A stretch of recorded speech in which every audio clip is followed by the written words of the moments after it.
saw I guess the Trump rallies are just him talking for like 2 hours, right, at the end. It's like, I think...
All right, Prophet, how we doing, buddy?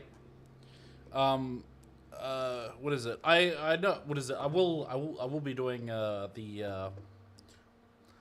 some stay tuned for there will be some RimWorld Twitch toolkit content coming shortly. But today, what we're doing is covering the election day stuff. Let's get rid of this. Hopefully, I can drag this off without it. Excellent. So I can have the. Oh, good lord! I've been watching it. I've been watching some of the election stuff, and it looks bad. It looks so bad. I mean, hopefully there's like some. Hopefully it's like last year where it's like the red wave came in. It comes in early, but I don't know how that's gonna be. Looks like, Trump is on top so far. Let's just refresh this shit. Maybe I can make it a little bit bigger.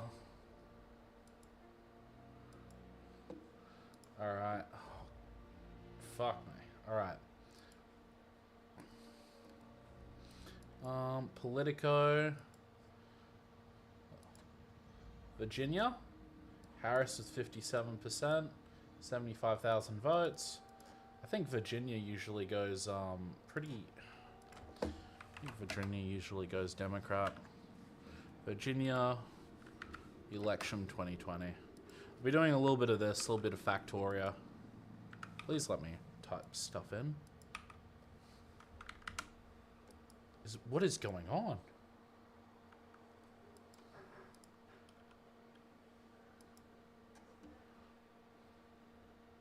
There we go. Let's have a little look. Joe Biden with 54%. Kamala Harris has 50. Oh, it's lowering.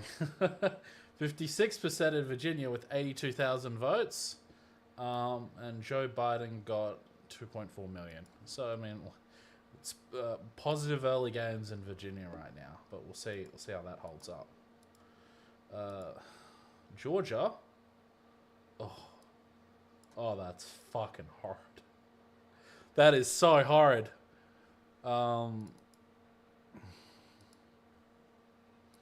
Let's have a look. So we got 200,000 for Trump and Kamala Harris.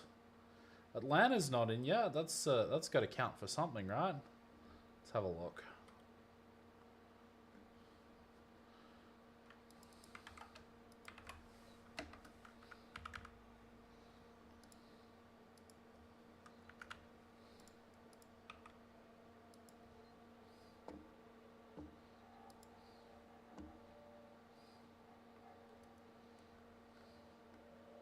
There we go. I like the Politico stuff.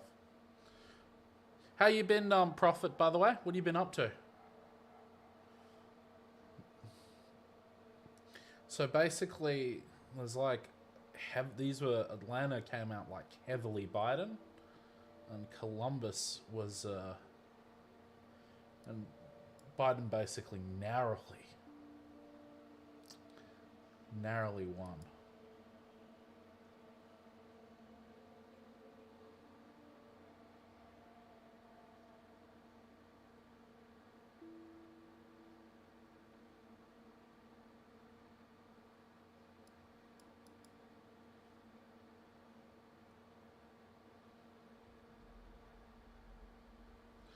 Okay, let's have a look.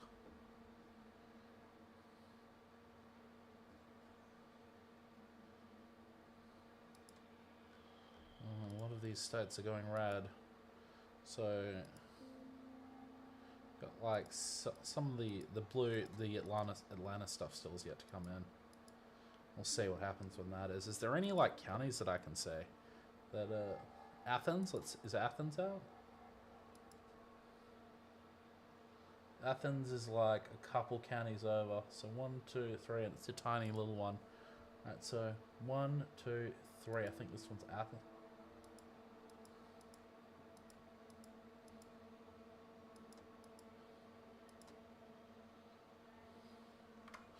I just want to see if like the blue sort of strongholds are sort of like remain the same so far.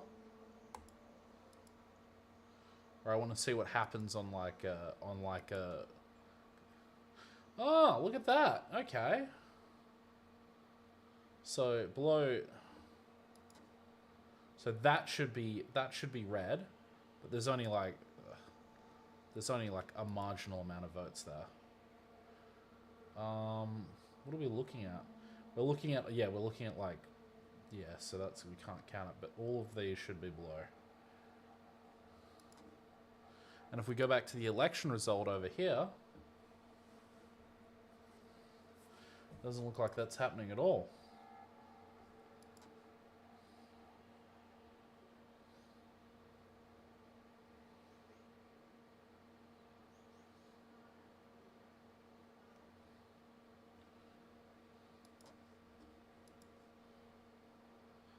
Three 8, 1645. Wow, that's really bad. Truant County. Wait, that's not the same. Washington and Jefferson County.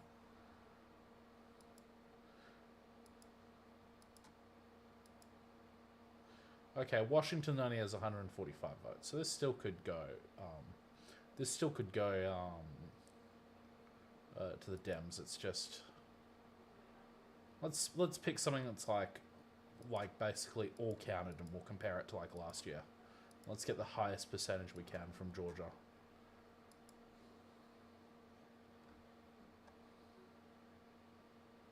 Um, 84%. So what's this one? Jefferson County. Let's have a look up there. So it went basically almost 80% to Trump, 20% to Biden. In this election, 80% to 82% to Trump, with a little bit more votes to go, and less than 17.8 to Biden. Sorry, 17.8 to the Dems. It's not great. Floyd County.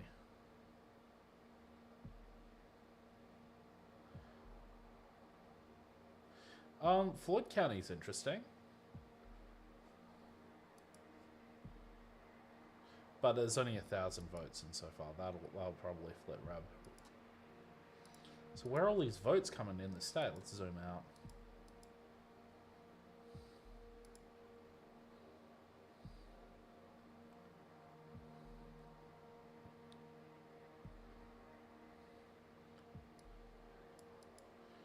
Good Lord, it's widening.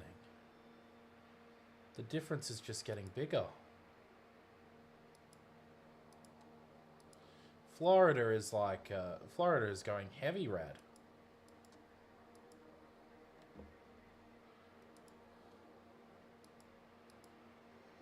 Let's see the Electoral College map. Can I like, no, I can't add them up.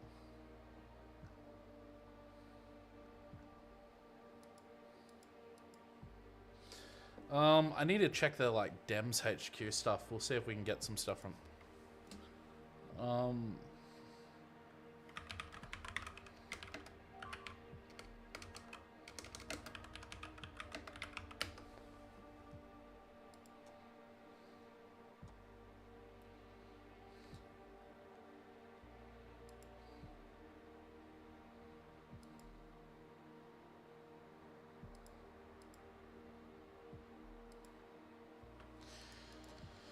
270 to win. All right, we got an electoral college map coming up. Let's just refresh this. All right, so if hypothetically, right, let's have a look what we got here. Okay, this is where we're at. States and counties. We'll see how we're going like overall. 58. So Virginia, 58 to 40. Virginia election was, yeah, she's doing pretty well in Virginia. Not a lot of votes though. North Carolina, not a lot of votes either. North Carolina is one of the ones in play, so this is gonna be terrible. All right. Let's go likely red. We'll flip this one. Jeez, that's not great. We'll put this. We'll put Georgia as red right now.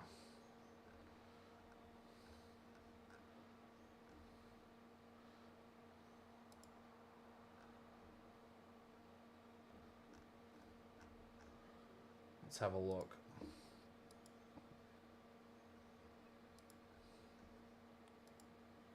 Is there anywhere else that's come in? Vermont and New Hampshire, right? Yeah, I'm pretty sure those two. That's like in like the blue belt. There's no way those two went red in 2020.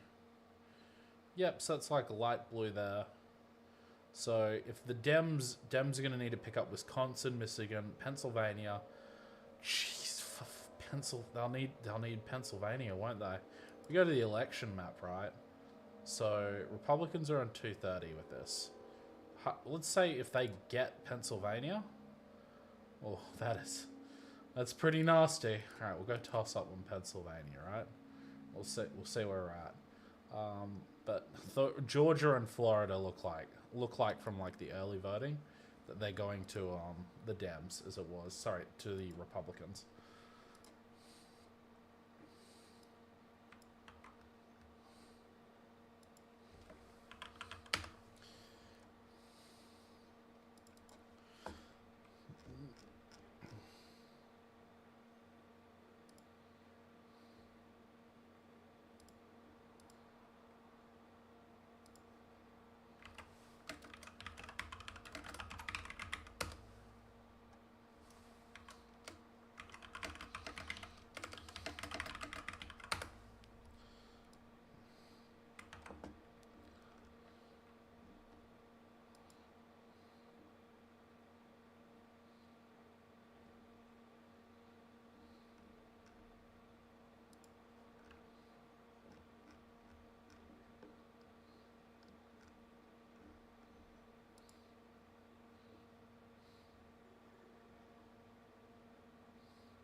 Oh no, what's going on, game, huh?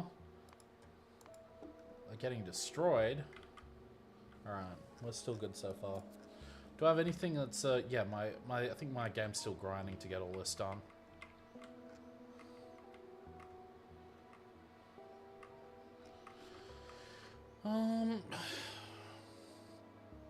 There is just some absolutely massive hives up there, though. 3,200. Did I see anything else? No, I didn't see any ore patches out there. It'd be interesting to see like how big the ore patches as we get like further out are. All right.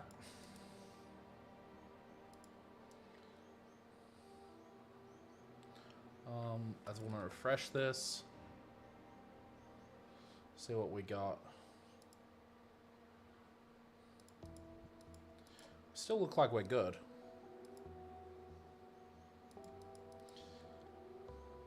Harris holds Vermont, Trump holds Indiana, Trump holds West Virginia. Alright.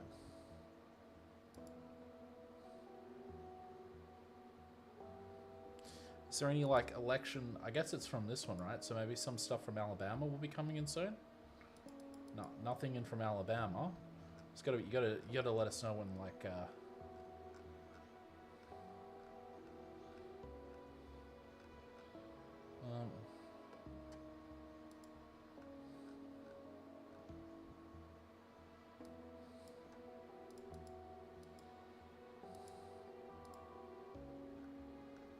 Mississippi. They just call it Miss Dot on the map. Alright.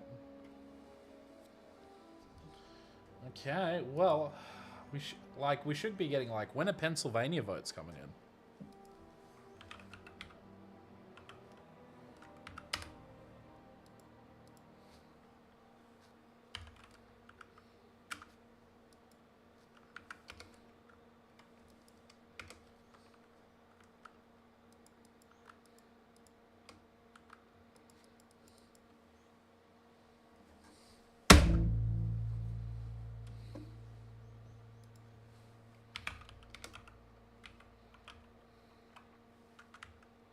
I can't believe it. I can't use my thing to click down right now.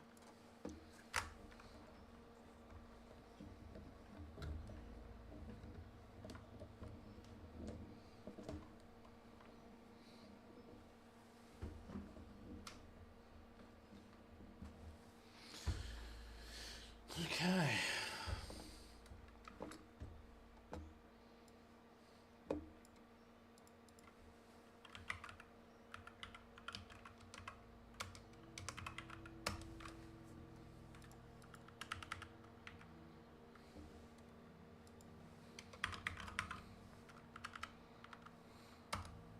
Just need to know when they're coming in. Expected to come around 9 a.m. So that's 14 minutes. We'll expect to see some Pennsylvania results.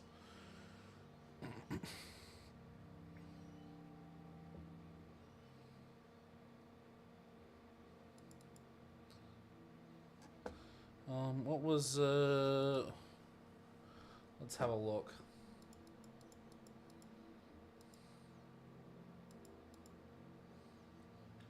.4 Florida election results. Yeah. Man, this is nightmare material. This is nightmare material in Florida. The whole thing is going to shit. All of it. Can you guys hear me? Hopefully you guys can hear. Yeah, you guys can hear me. That's pretty good. Okay.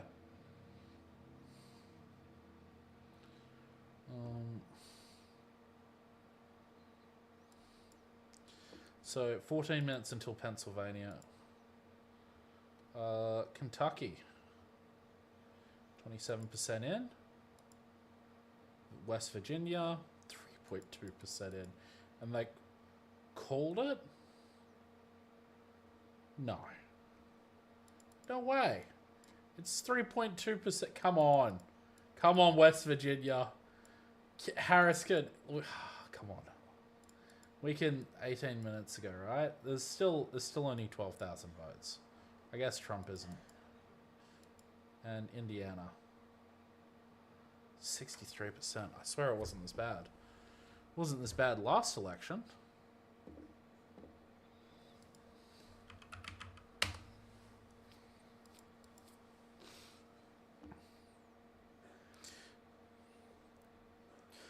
Was held on Tuesday as part of... Okay, blah, blah, blah.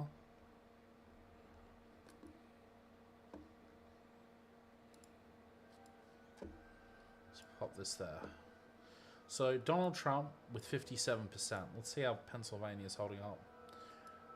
63% with 22% of the country... India with 22% voted. That is substantially more. There is like a large swing towards Republicans right now. I want to. Is there like a, there a blue wave coming? Chances. What is it? Early voting, late voting, American election. Let's see if there's anything comes up. Okay, from Reuters. Don't be fooled by early US vote counts. They may be misleading. Yeah, not at the moment, buddy.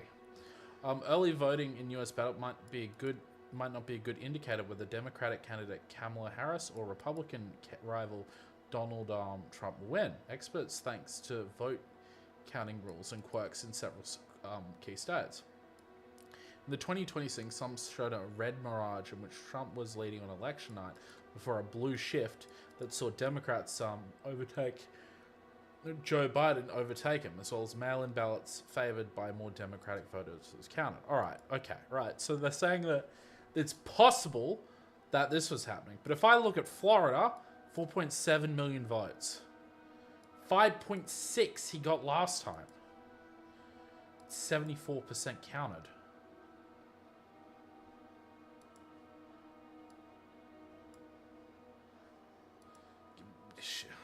Harris isn't even in the same ballpark in Florida.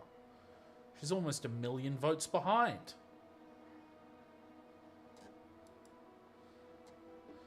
Fuck.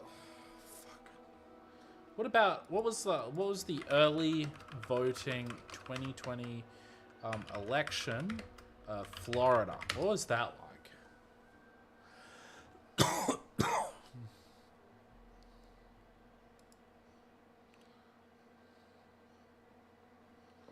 2020 early vote statistics. Georgia runoff election.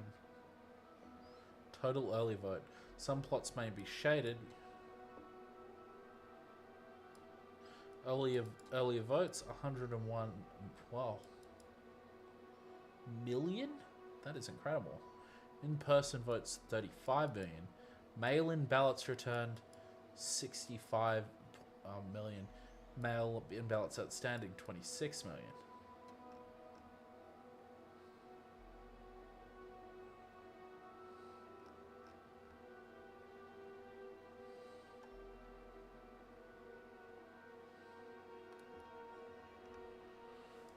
Early voting 2024 versus 2020. Nearly half of 20.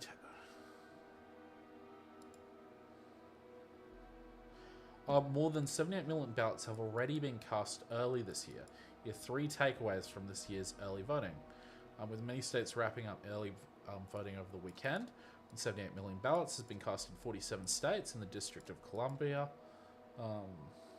The District of Columbia, according to data, Edison Research, a company that provides data, analytics, and other services to Democrats, academics, and non-profit advocates, included insight into who is voting before November. That saw a sense of who is choosing to vote ahead of Election Day. This isn't predictive of election results. For instance, we don't know who people are voting for, and the data doesn't include the millions of Americans who will head to the polls Tuesday. Early voting turnout is down from 2020 levels. Across, far few voters chose to vote ahead of Election Day compared to the pandemic 2020 election. Oh man. 4 years ago, more than 110 million Americans voted early, in person or by mail. Roughly 70% of everyone who voted in the election. We don't know the final total numbers for 2024 voters this week until all results are fully counted. The pre-election vote is expected to make up close to 50% of all ballots.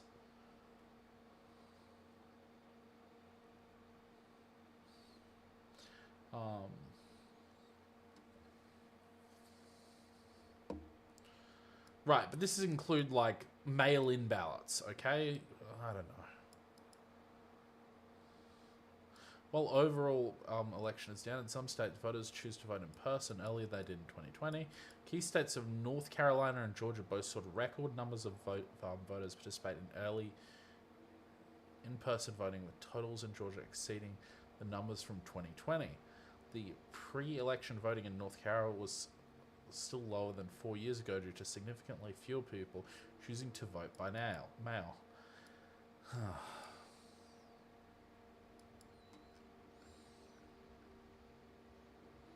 Republicans grow their pre-election vote share. Okay. So there may not be a blue wave coming after all. But this is nightmare material. 44%. Almost 1 million votes behind. Goodness me. This is terrible.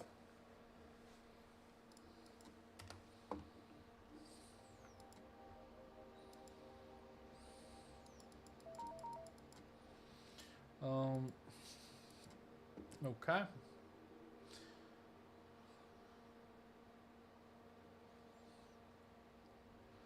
Well, tell you what, I'll put lanes this too. I'll put lanes. No, Florida is likely. Georgia is leading at this point.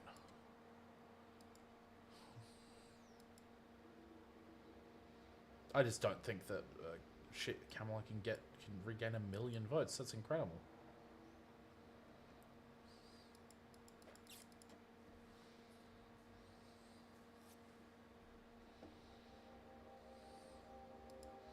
No more updates. I don't think there's any more updates just yet. Let's have a look.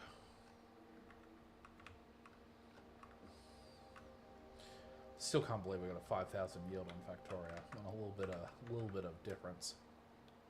5 more minutes, and then we'll start to see the early voting for Pennsylvania.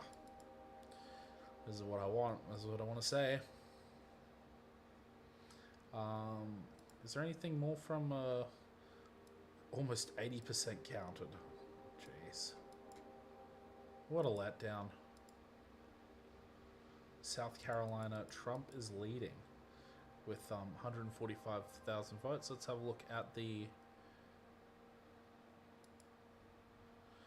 South Carolina is supposed to be like heavy red, I think. Let's have a look.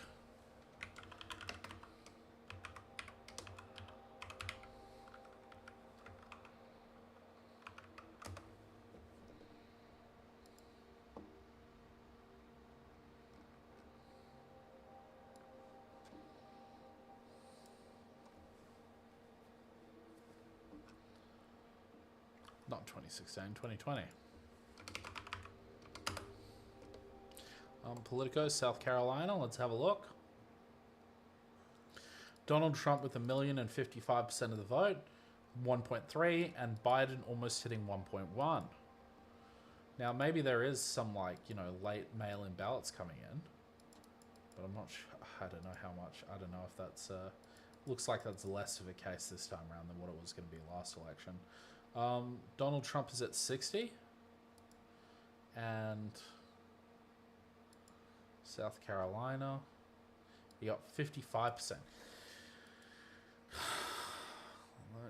Like with these early voting numbers, they all seem to be indicating like a hard swing to the Republicans. Maybe that's the case. That maybe it's the case that the Republicans are you know, hopefully where it's there's a red vote. Listen, I think Trump's terrible, but it's possible that there is like that there is more Democrats voting by mail-in. It makes sense that there would be. I'm not sure what that percentage is yet, and like I'm not sure whether it's going to be coming in the numbers that that the Dems need them to come in by. Let's have a look at like.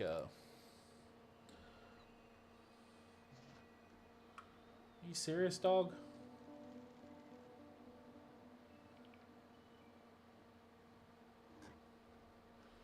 No, I just built all this so I wouldn't have to deal with these guys. But apparently my things get attacked anyway. I might have to go down there and deal with that.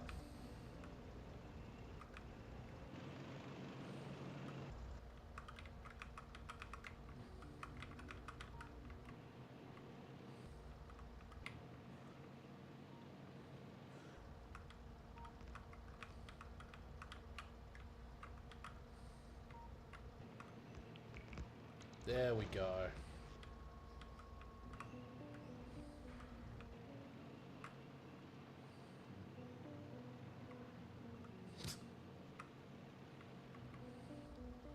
Thought I was gonna get a... Let me a crossbow.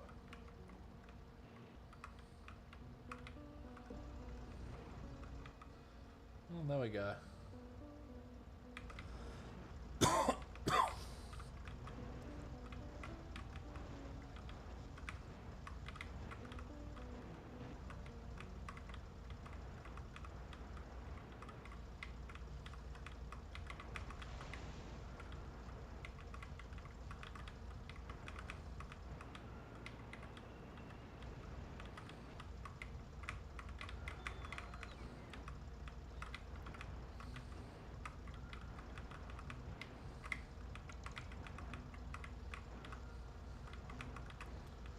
Come on, let me throw.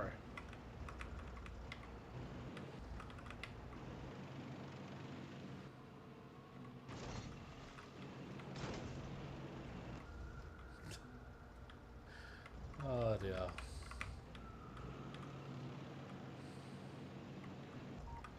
This does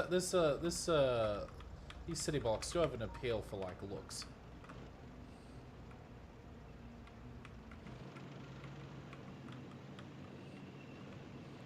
Sorry guys, but I really need to use the restroom. I'll be right back.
So I return.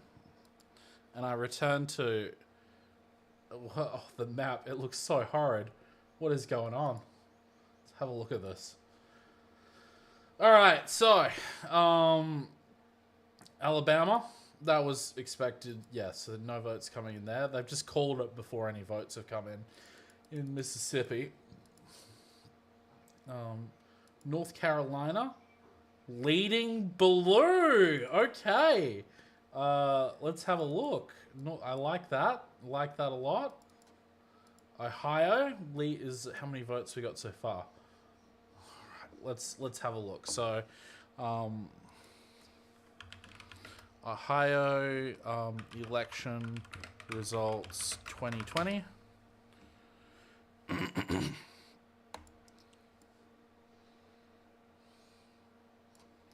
Donald Trump won Ohio. Okay.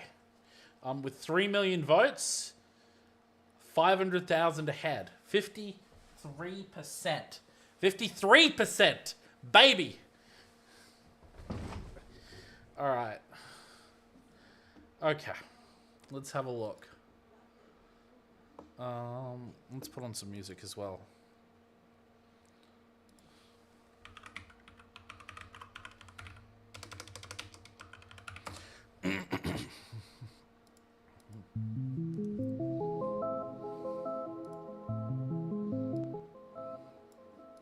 Okay, there we go. So Trump taking 51%, and let's take Ohio now. A million votes in, with 33% called, and Harris is in the lead. Let's check some of the counties that are fully counted. Turnbull County. All right, we'll check Turnbull County.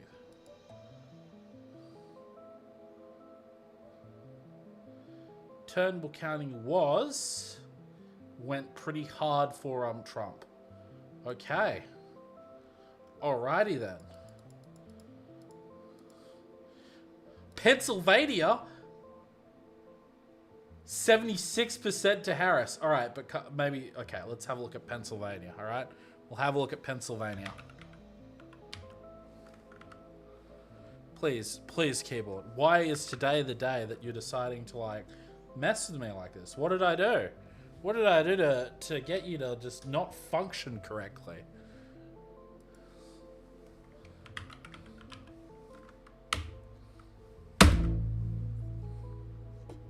Sorry, sometimes like your keyboard doesn't work.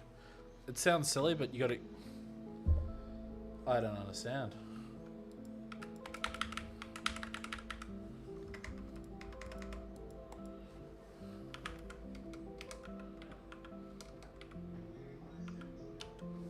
Pennsylvania election results, and we'll put up in 2020. CNN, I'm after Politico. Joe Biden won Pennsylvania, flipping the state in 2016. Okay, and these are the counties that he won with. Let's have a look. See where we're at. We zoom out. So Newark and Pittsburgh have come in. Let's have a look. So Pittsburgh was heavily Biden in 2020. So let's have a look. With 59% to Biden. Let's see how we're doing so far. 72%. Let's go. Okay. This is... And let's have a look. 49% in... give us just a moment, guys. I've got a...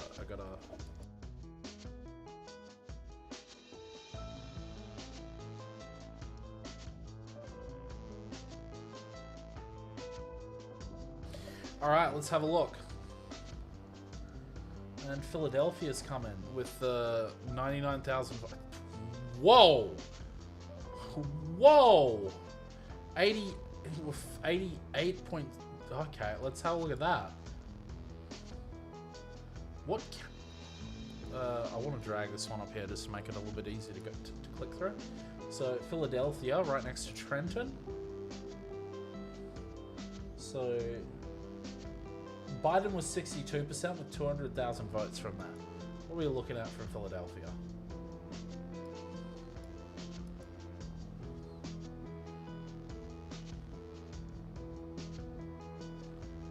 Okay, you got Kamala Harris with like 87% of the vote so far. Maybe we'll try something that's like typically a little bit more red. Let's have a look at what is it? It's Clinton County from Pennsylvania. Clinton County. 67.5% to Trump, and it's 53 this time, with 23% in. Okay, the early voting seems to be, Pennsylvania seems to be going to to Harris. Let's go, and where are we at? Here we go. If we put like leans blue. Oh wow. That is so much easier. She needs basically anything plus Nevada so she needs Wisconsin or Michigan, and she's got this. If she takes Pennsylvania and she gets either one of those two, Trump is going to be significantly behind. He needs to take North Carolina, Michigan, Wisconsin, as long as the pre-state of affairs stays the same. All right. Now we're not sure this is the case. Oklahoma. Yeah, right, but you didn't. Let's have a look. 63% to Trump. Let's see how they're doing in this one. But stop. No. Leans, buddy. Leans, okay? What am I doing? Gotta get that up.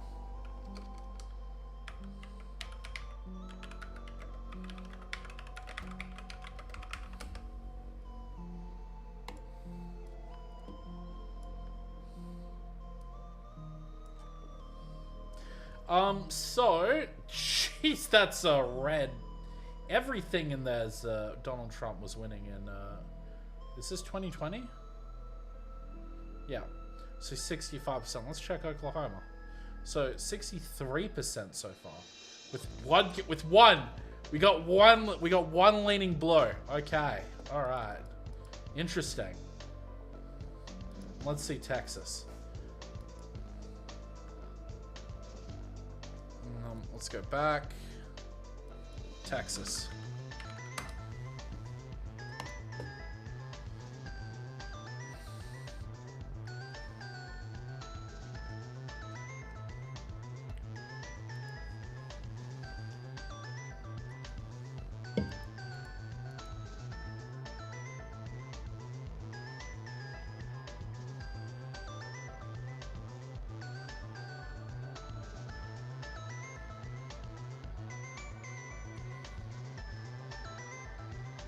Why am I being rate limited? Fuck you. Fine. Do CNN. President, Texas. So Trump, 52%. Biden, a little bit ahead. 46.5. 45 point. Okay, now the gap is widening. 1.7 and 1.4 million votes respectively.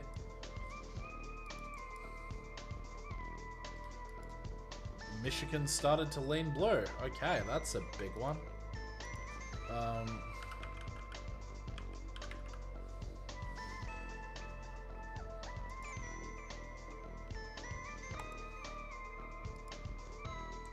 Okay, let's have a look at this. So, Biden narrowly took Michigan. I'd really like a zoomed in map of this. It would be really nice if I could get the Politico one. Okay, we got it. Okay, let's...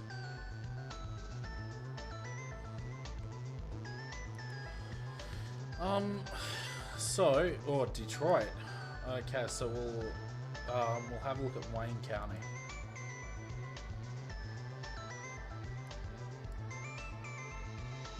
So Wayne County 68.5% went to Biden. Donald Trump, okay, but there's almost no votes that have come in, so that's not really useful at the moment. Why, how many, I thought it was like 100,000 votes that had come in. Yeah, okay, there has been. 10. All right, let's try the county to the left of Detroit. See how it is going.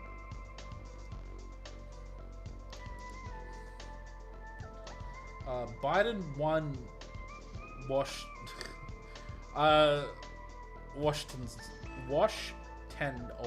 County, 72%. Let's have a look. Harris is behind. Trump had 26%. Trump is significantly higher there than he is in other places. Oklahoma County.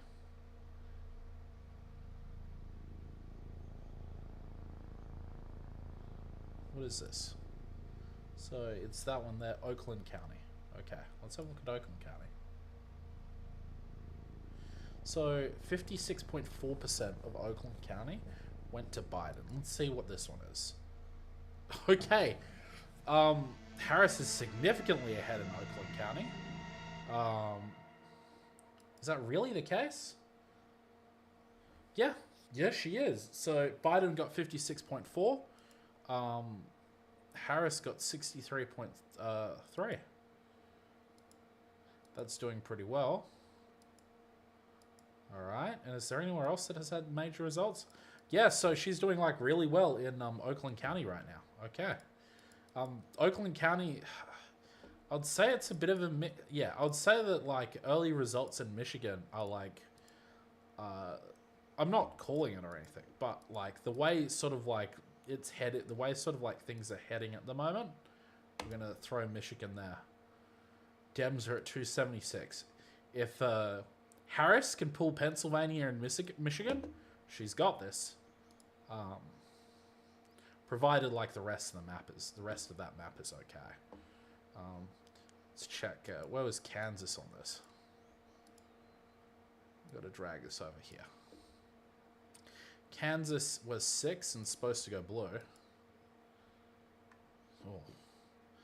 So 7.2%. And what happened in... we'll leave that one for the mark. I'm not sure. Interesting. And Illinois. Illinois has to go strongly blue for that to happen. And...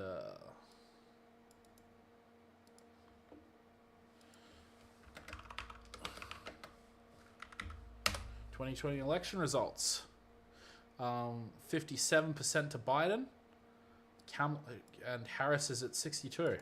So she's actually ahead in Illinois.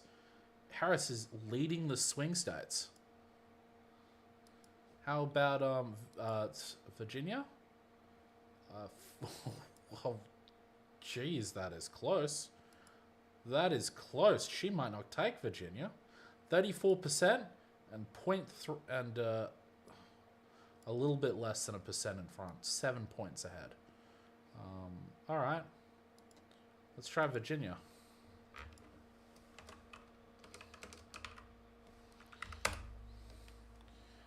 Oh, wow. Okay. All right. That's so like Trump is potentially like significantly ahead in Virginia. Let's see what countries have come in.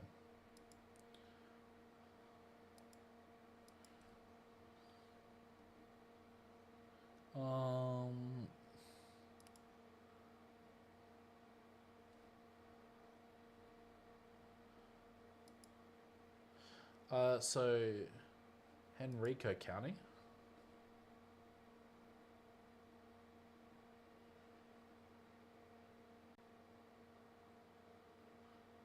We want to hit the big places first, right? Let's see where the big numbers are, and we'll go from there. So let's see, Virginia Beach City, 170, so 51.8% to Trump. Let's have a look. Trump is, oh, jeez.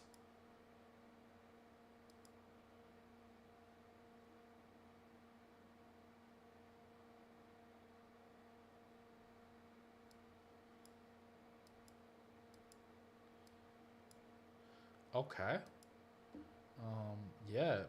Yeah, Harris is way behind in Virginia Beach. Virginia is looking horribly at the moment for her. With Virginia Beach City with 25% in, going pretty red.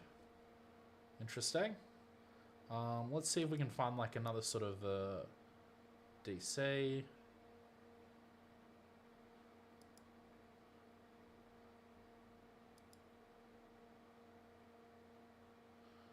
Montgomery County. That's with 56 in, 13,000 votes. Let's have a look at Montgomery County, huh?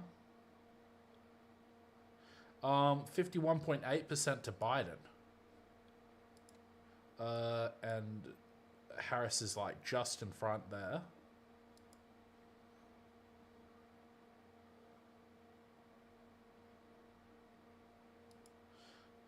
Let's see, Richmond City. So 92,000 with 83% to Biden. Significantly behind with 71.5. With only 3.2% in, so this is not a good representative of what's going on here. And I think, have we done Chesterfield County? 37 v 36. Yeah, it's just not good. Let's try these like ones up here, right? 40, so we'll try Stafford, Prince William, and Fairfax. So, Prince William. Oh, wow, Stafford. We'll start with Stafford, right? Stafford with Biden winning with 50.8%. Stafford over here with 52.4% of the vote in is swinging to Donald Trump. Prince William County. 62 went to Biden. And Harris was a little bit behind, but there's a larger percentage of the votes counted here. Fairfax, 68.7. Yeah, okay. Man, Trump has made so much ground in Virginia. It is crazy. With these votings, maybe a lot of people are voting in Virginia later. How about Loudoun County? With 61.9% of the vote.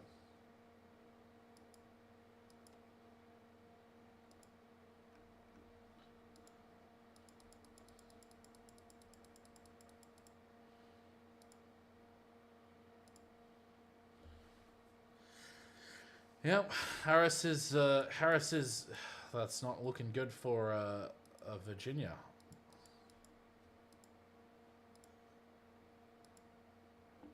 Wait, what? It's flipped. It's gone slightly red. Oh wow, Trump took the lead. Richmond City. He took the lead here, so there must have been an update.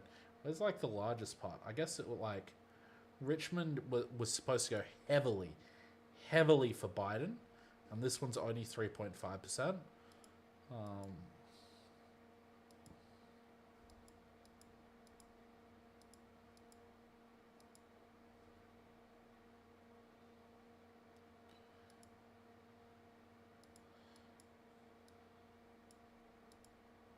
We'll see.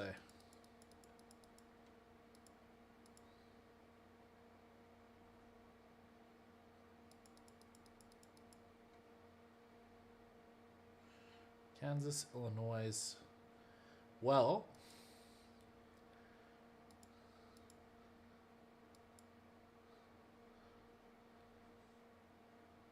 wait, really?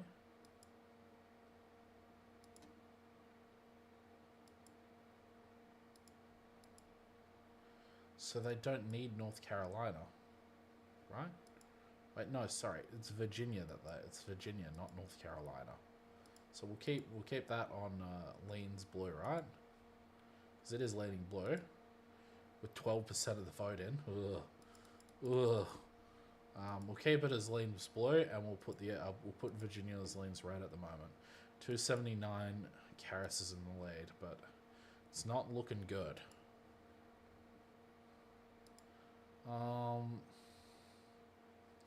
5% of the voting in. Pennsylvania was 77% in. Okay. Louisiana has not started vote. Has not brought the votes. Haven't come in yet. Georgia.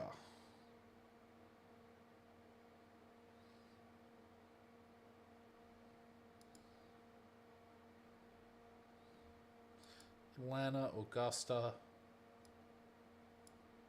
Yeah.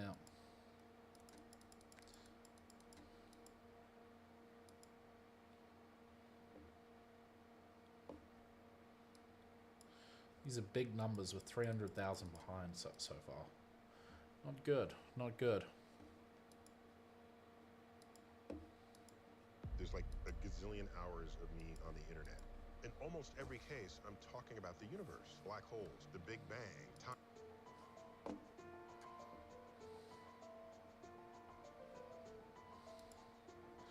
Wisconsin is not in yet.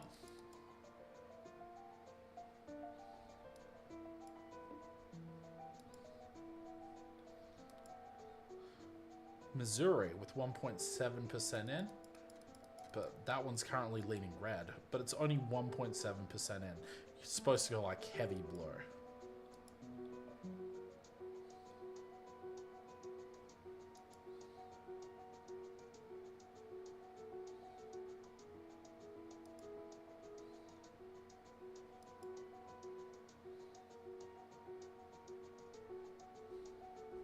It'd be interesting to see what Wisconsin's going to look like.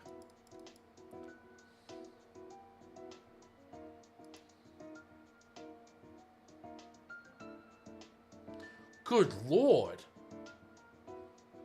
48% with 48.3? They're hanging in by a thread. In Texas. If Texas goes... How much does Texas have? 40 votes. Has Texas been called, right? Texas has been called, right? Texas leans red currently. Okay. Let's see, maybe, let's see what states have come in. I think it's like Houston is like,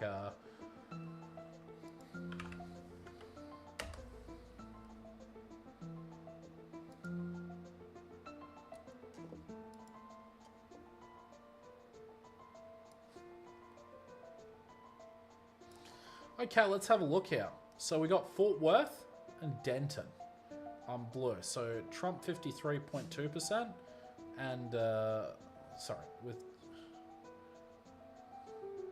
Tarrant with 49.3% to Biden. So Biden barely holding on in, there's Dallas County.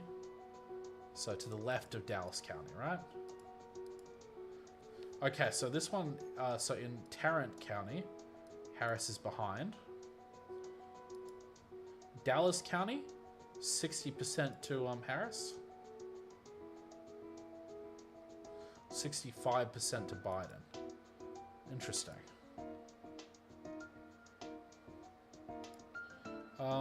Let's check Harris County. So 52% to Harris and 46% to 56 to Biden, 52% to Harris. So maybe there's what's going on? Maybe there's like interesting. No, Texas has to go like significantly red, right? There's no shot. It's 50,000 votes. Give us like some big numbers. We'll try Austin, right? Travis candidate. Right, so there is Travis has 400,000. We've gone over that though, right? 70% to Harris. That's 71.6% to Biden. Interesting. And the one above it, Williamson, went only slightly to Biden. And I think it's gone... with it slightly going red. Man, I need a...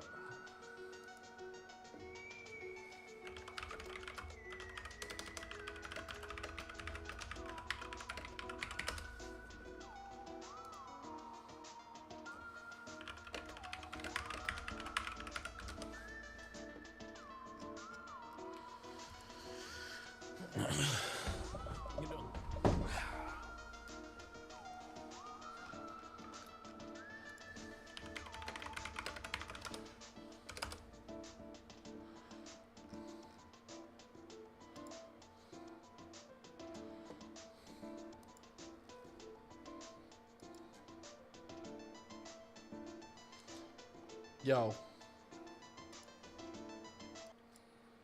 You guys there? I'm streaming, by the way.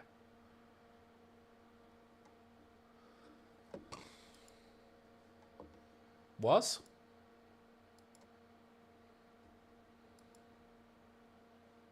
No? No one?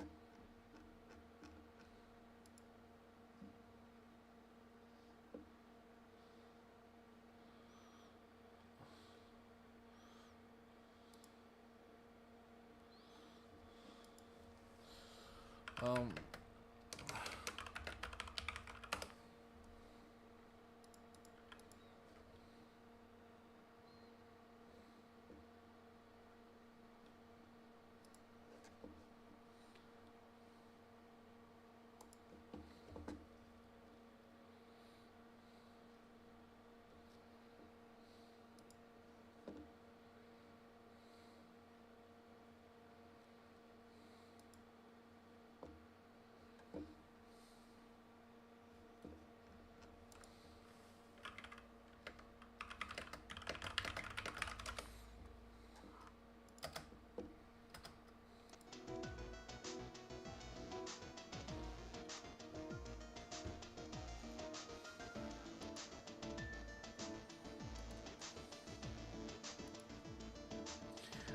So where are we at? I have no idea why Texas is leading red. Maybe there's like some heavy red counties that haven't come in Texas yet.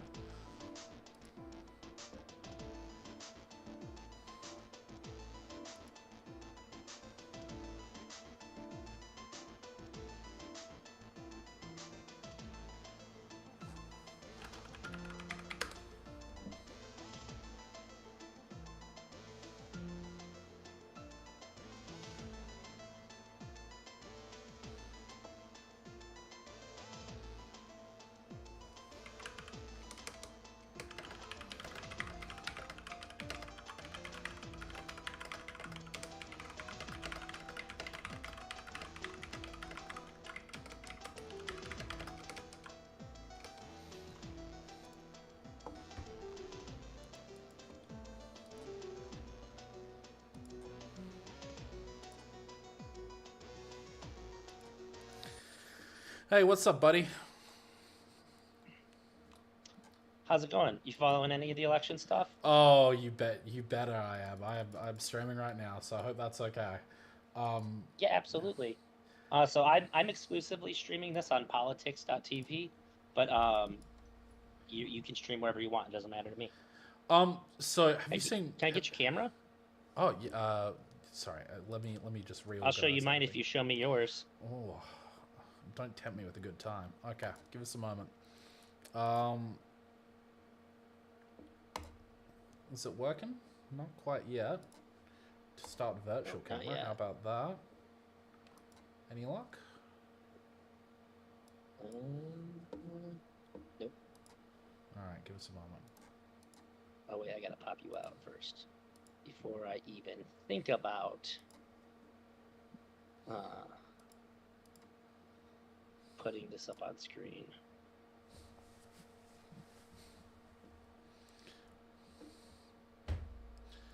I had my camera up and running. Let me just try and turn it off and on. Hey, there we go. Wonderful. Hey, there you are. It's supposed to...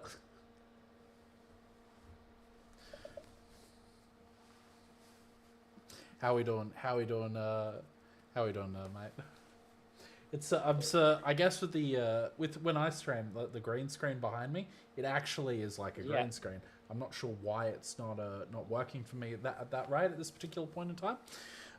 But how you doing, Eldrazi? I'm doing good. Have you ever seen Tuna Chip's green screen? Pardon me? You know Tuna Chip, right? He streamed with me a bunch. You've almost certainly like talked to him once or twice, having talked to me on stream before. He's definitely. It would be very weird if you hadn't interacted with him on my stream, at least. Surely I must have interacted with him at some point. Yep. He painted his whole wall green behind him.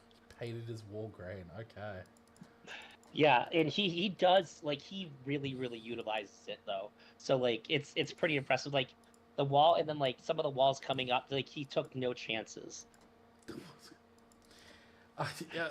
Usually, I don't know. So I think the Discord camera is a little bit wider than is usually on my normal stream, but that's okay.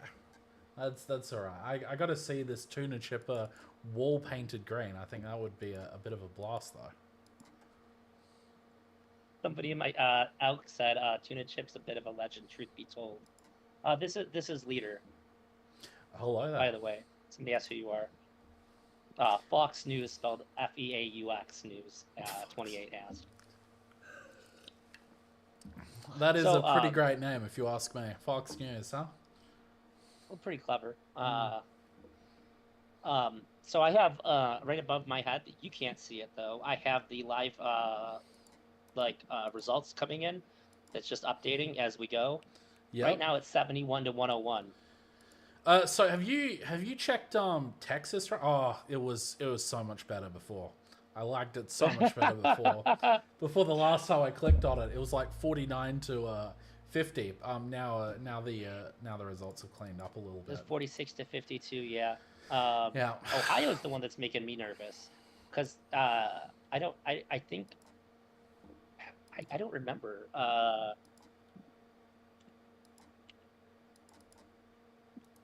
can't remember who got Texas last election.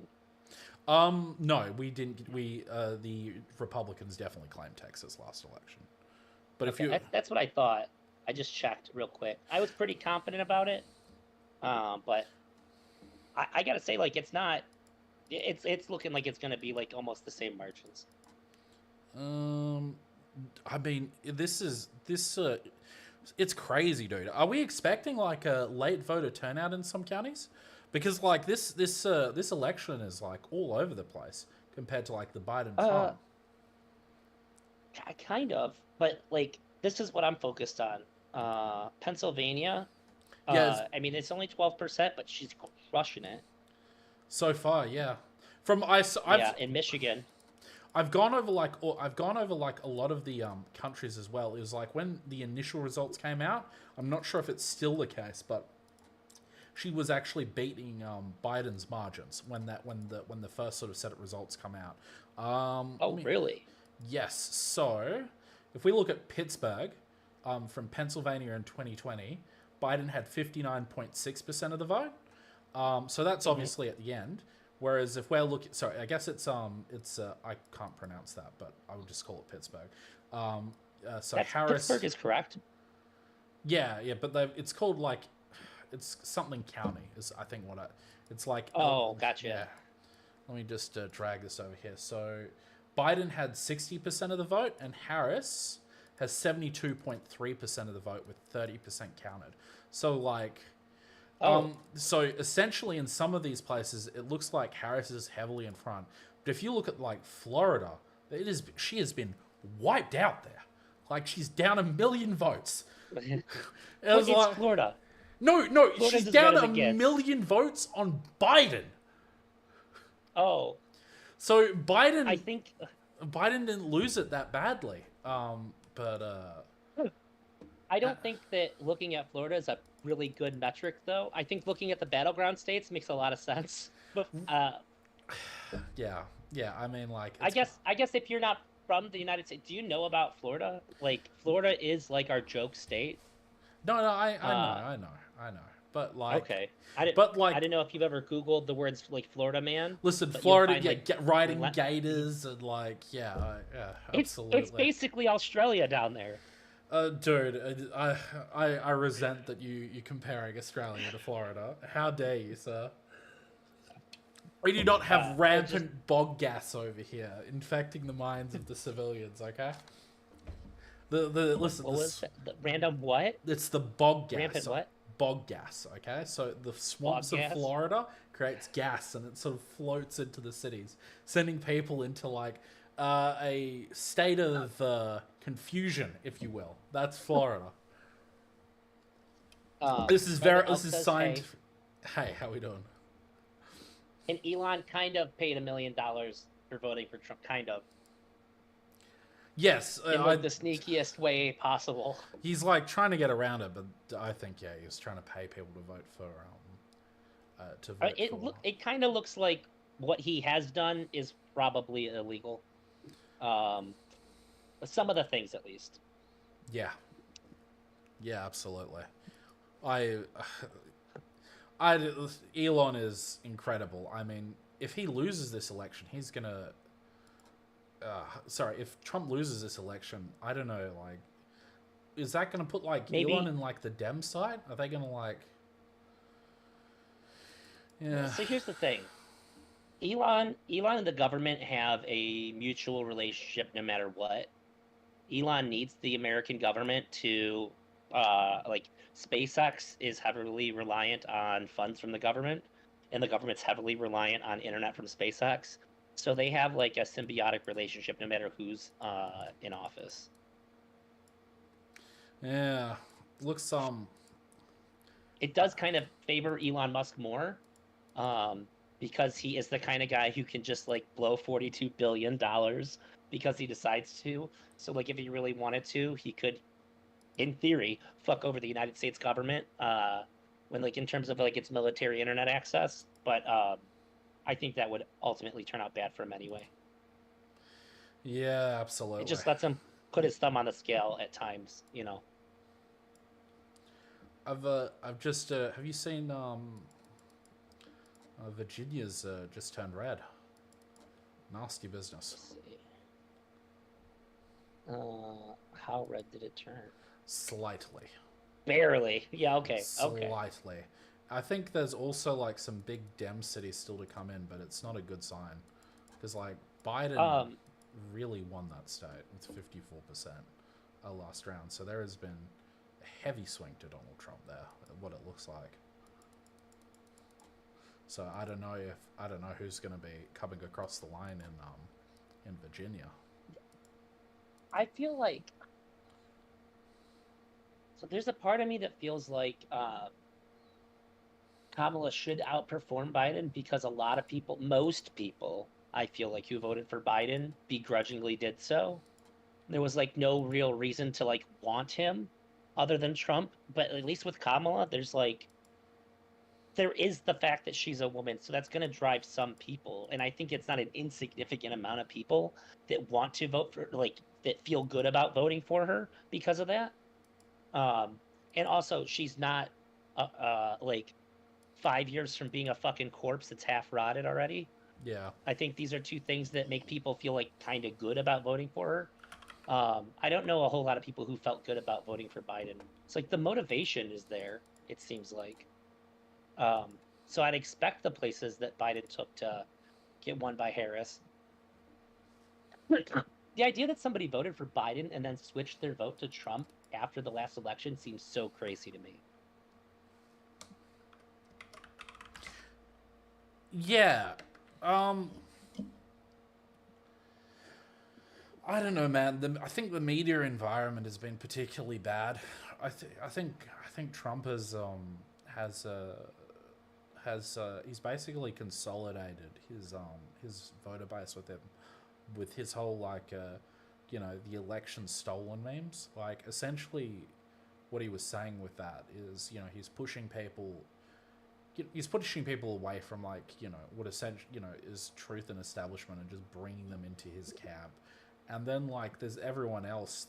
You get these like single voter issues, or like, I want to vote on like immigration, or I think Trump's better than the economy. I think those two are yeah.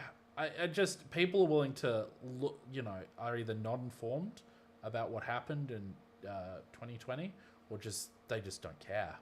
I think, you know, I understand that, you know, what you're saying. You know, why would people vote for like Trump? Sorry, Biden last election and Trump this time? I don't understand it either. But if you're like, I suppose if you're like an American, you could be like, yeah, I do think some of these elections are a little bit rigged. It's possible, and then just like fall into like Republican, you know, just talking points on like other sort of like points on the economy, or like, excuse me, other point. You know, they could like fall into like, you know, voted for Trump for other reasons. But I guess what I'm trying to say here is that I feel as if like Trump has like isolated his base from reality.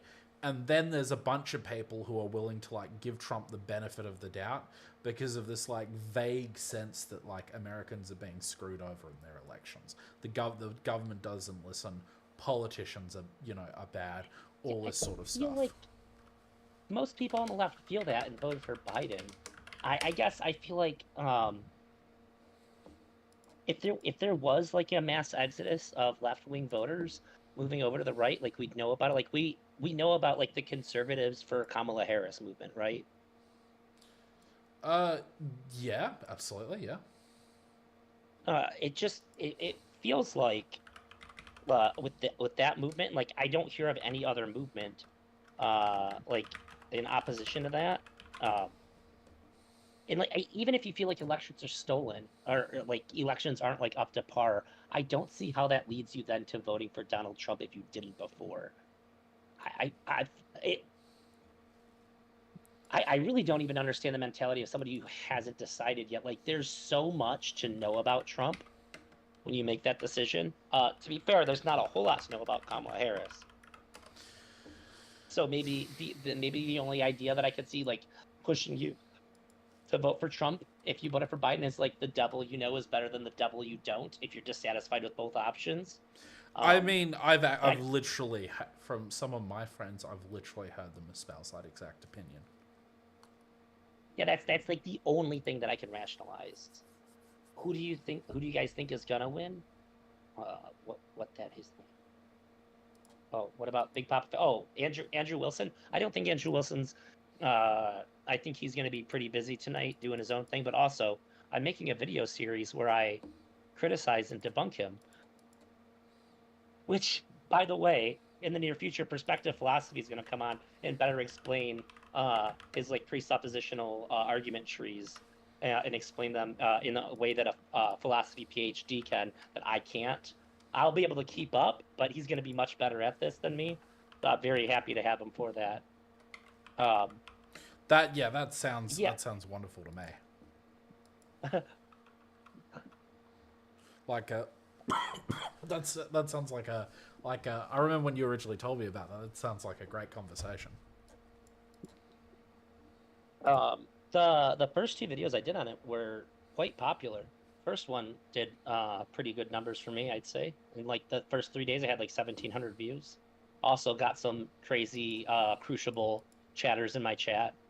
I had to ban one of them for basically, like, he said to one of my other chatters, like, after Trump wins, I'm gonna find you. And I'm like, all right, you're gone. That's crazy. What is going on? Oh my goodness. Yeah, it can get a little wild. Who's winning? They asked who do we think's gonna win. I only have my bias that I want Kamala to win. It's too close to call. No. And it makes me anxious. It looks like Trump's going to take it, if you ask me, at the moment. I think it's too soon to tell. Like, entirely. If the map stays roughly the same, like, if Trump takes North Carolina, which he's 10 points ahead, he takes Virginia, which he is now a point ahead in. I'm not sure if he will take that county. But that is Virginia and North Carolina. It puts him over the line, I think. If like everyone else, is like, I've got an election map. Tell me what you think of this so far. But this is the election map I've got. Or you can tell me, what would you subtract and take from this? You were like, You had like a look of death upon you right there, sir. Me? Yeah. What do you think of this election, Matt? Let me see.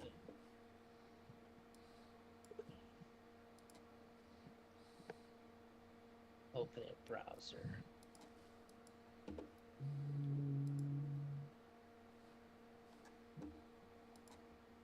I'll give you the I'll actually give you the website I'm using as well, so you can bring it up as well. Oh God.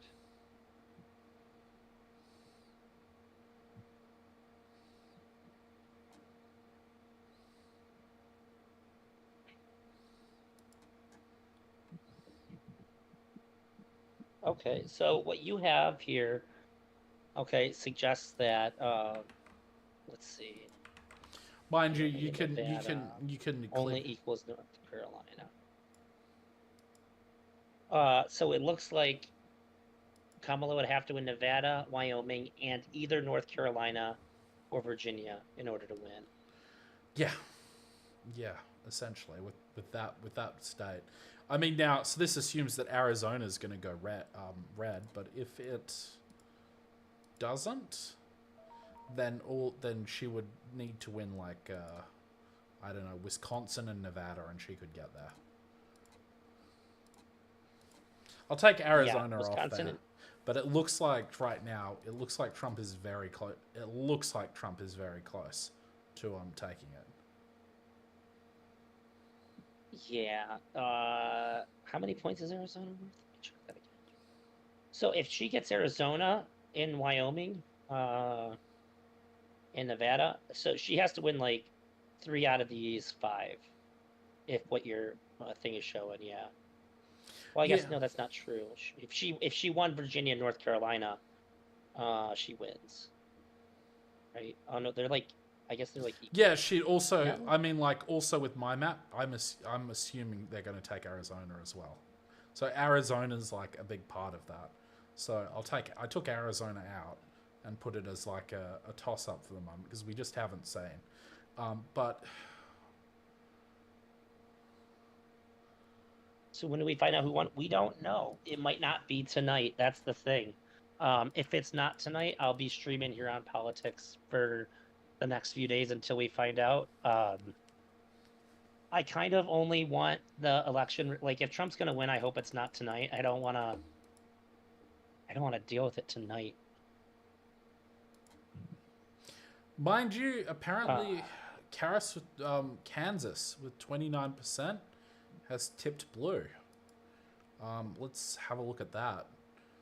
I need to see some of the 2020 election results for Kansas. Oh, tipped. It's pretty heavy. Let's see. Maybe like the state. Like let's just see what's come in and what hasn't. 30% in. Well, yeah, but let's check the cities and see, like, maybe because like what can happen is the cities can come in first, and the cities, she needs to be ahead in the blue states, in my opinion, to be able to be able to take it from Trump, if that makes sense. So yeah, she can't lose any of the. She can't lose any like. Well, I don't see her. So if we look at like Wyden Dottie, I'm pronouncing that wrong. I apologize. So Biden had 64%, 64.6.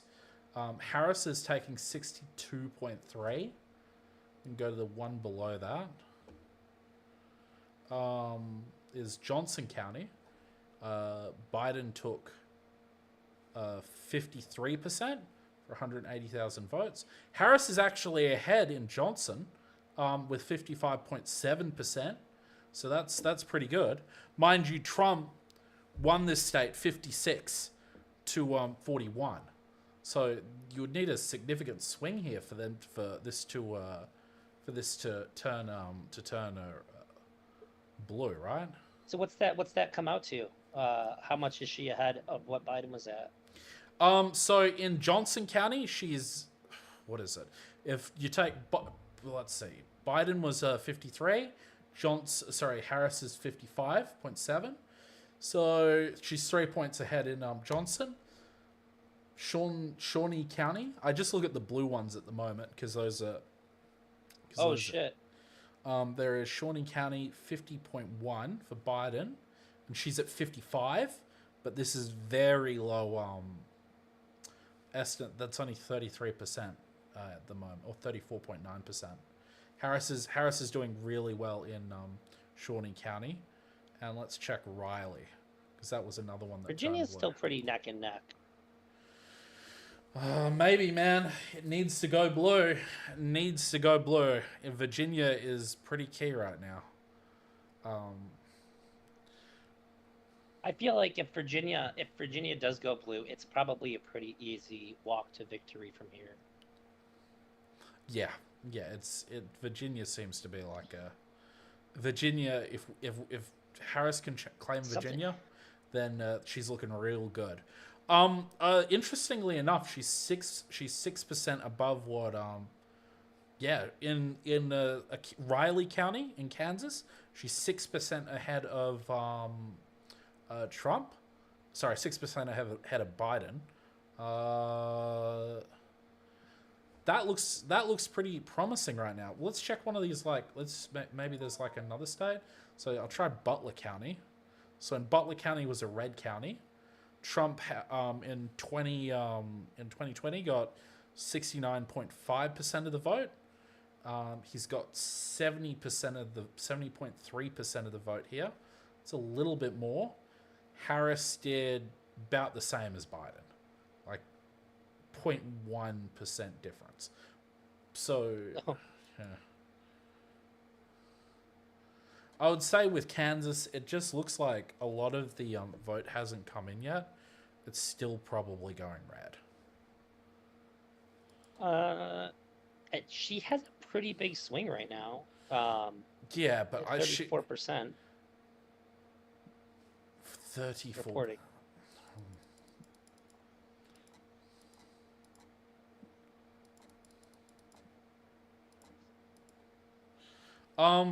Yeah.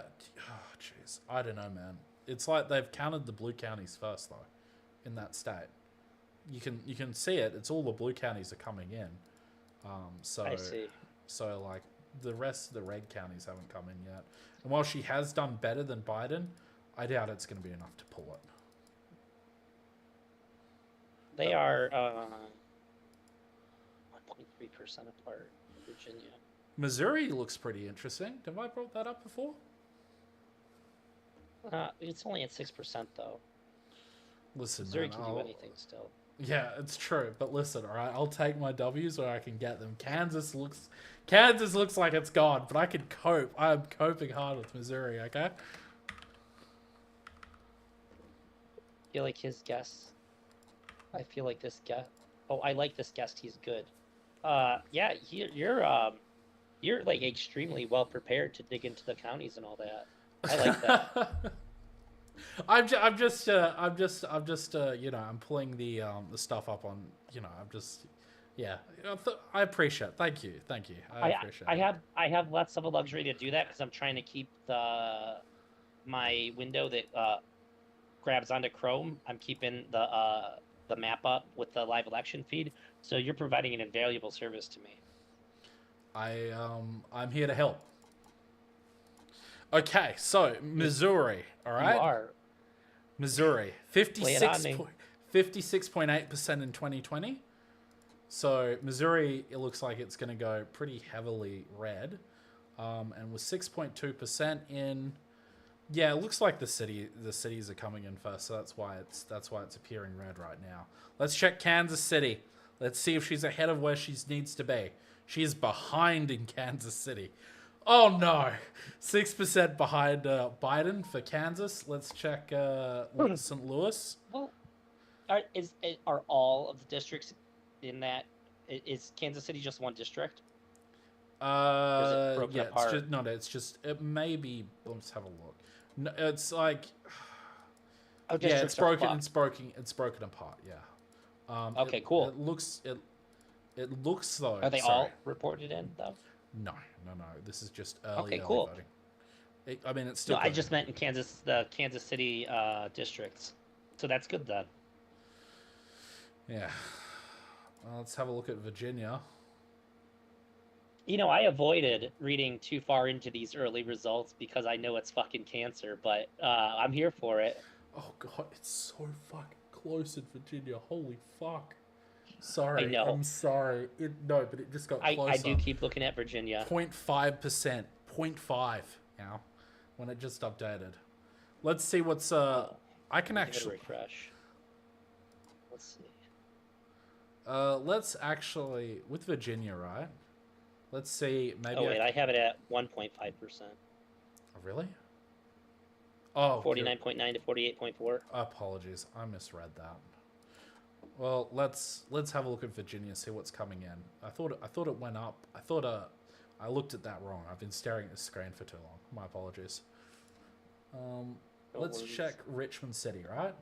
So Harris is 71.6. Biden was 83.4. I don't know what that means. Henrico Continue. County. Henrico County. So Harris is behind in Richmond City from Biden pretty badly. But hold on. Richmond City is only 8.6% counted.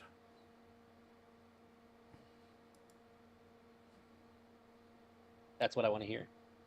All right. So it's possible that she could still get up there, but we'll see. And let's have a look. Trump and Biden. Let's go Chesterfield County, which is just around that. 52.6% in Chesterfield County. Going to Biden, and if we look, which is basically, and in. Yeah, you're right. It is way too early. So Harris is like. Did I read that right? I apologize. Henrico County, 63.9. Only 30% vote tallied. Yeah. The reason why they call some states with only 30%, they called some states with 0%, because they're so traditionally, the parts that haven't reported yet are so traditionally one side or the other that it's pretty much a sure thing. All right. Cyber Ninja is the company that helped steer the extraordinary partisan audit. Oh, I see. I didn't know the name of the company. Wow. Good tab keeping. I didn't even know that. Did you know that? I did not know that.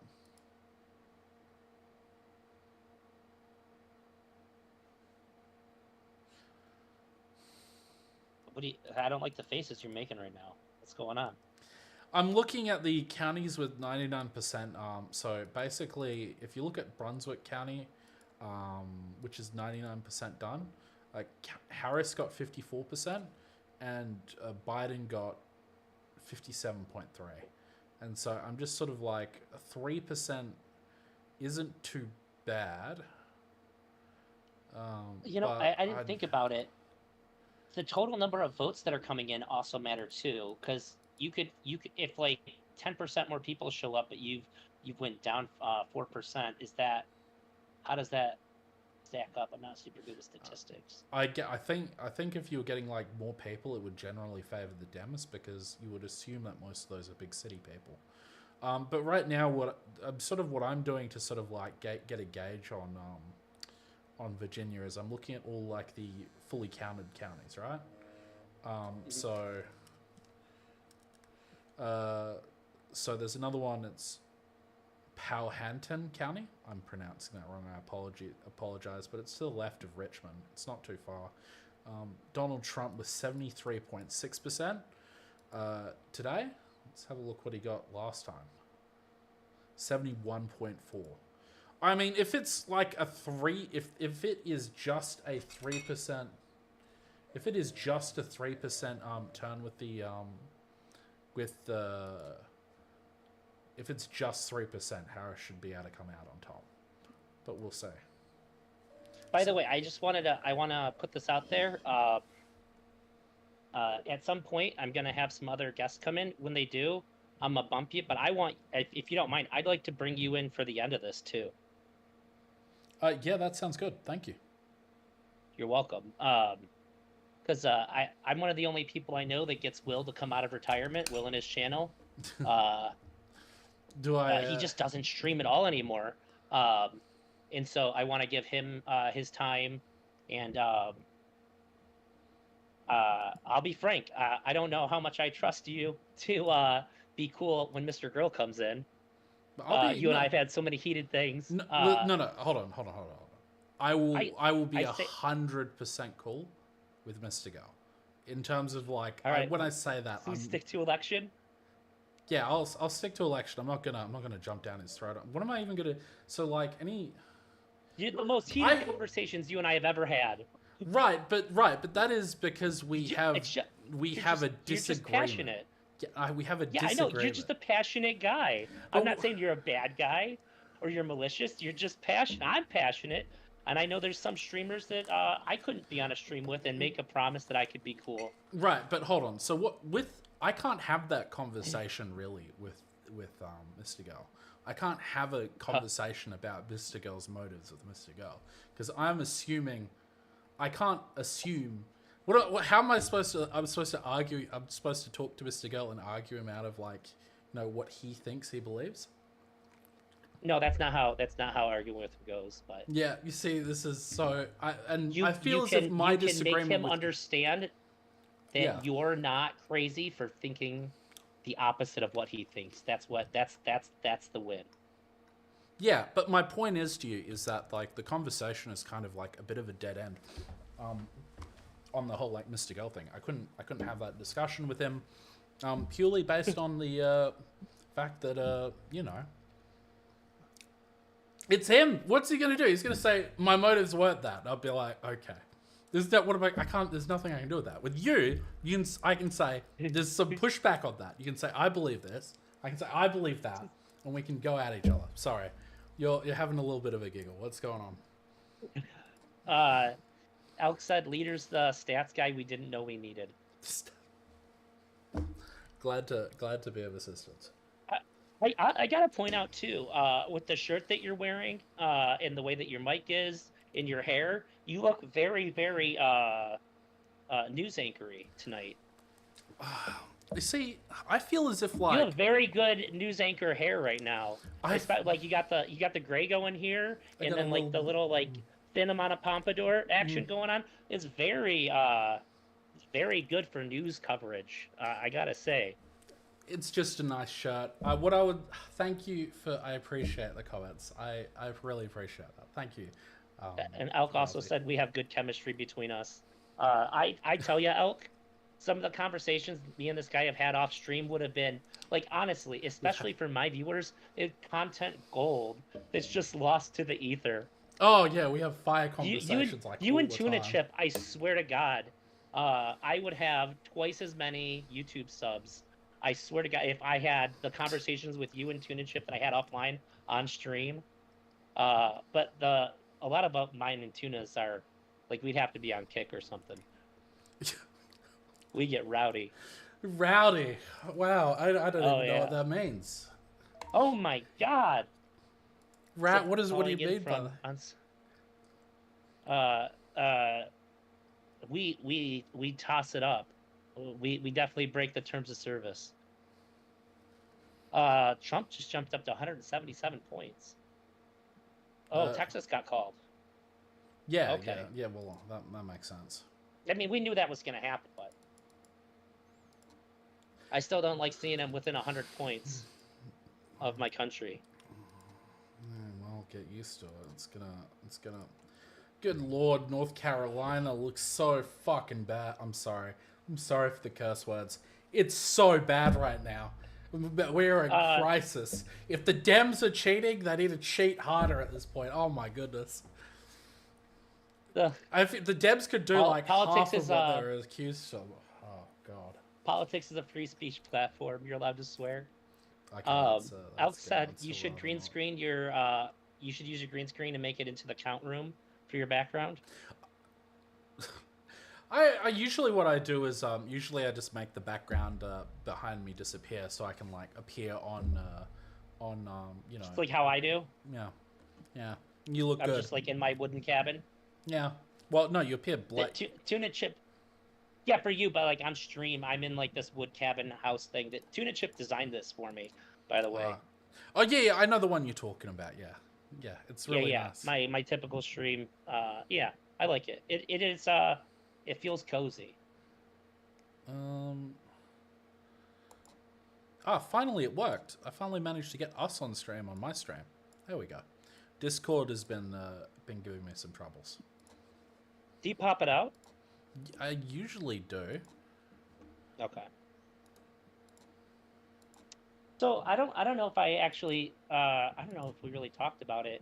What do you did you okay, you did see the thing that I sent you. And I'm assuming you went back and saw it. What did you think about Tony Hinchcliffe's performance at the Republican or the Trump rally? I almost said Republican National Convention. That's not what it was. I was almost in tears. Listen, laughing. I think it's hilarious. It's probably inappropriate for a presidential candidate to have some of those kinds of jokes up. I don't think it signals the right message to your voters. However, hilarious. I thought it was funny. But, yeah. I'm not sure. I did a panel on it last Wednesday, and I was, instead of giving my opening statement, I was lucky enough that Jon Stewart had balls that day, and he gave my exact take. So I just presented the 1 minute long clip of him saying, but probably a bad call by the Trump campaign, but you can't get mad at a guy for doing the same job that he has always done. This is literally what he does. I even had somebody on Twitter say, like, yeah, he makes fun of everybody, even even overweight white guys. Oh, wait. And I was like, here's a clip of him having 2 overweight white guys come back because he put them both on a weight loss challenge, and he gave the winner a box of cookies. Okay?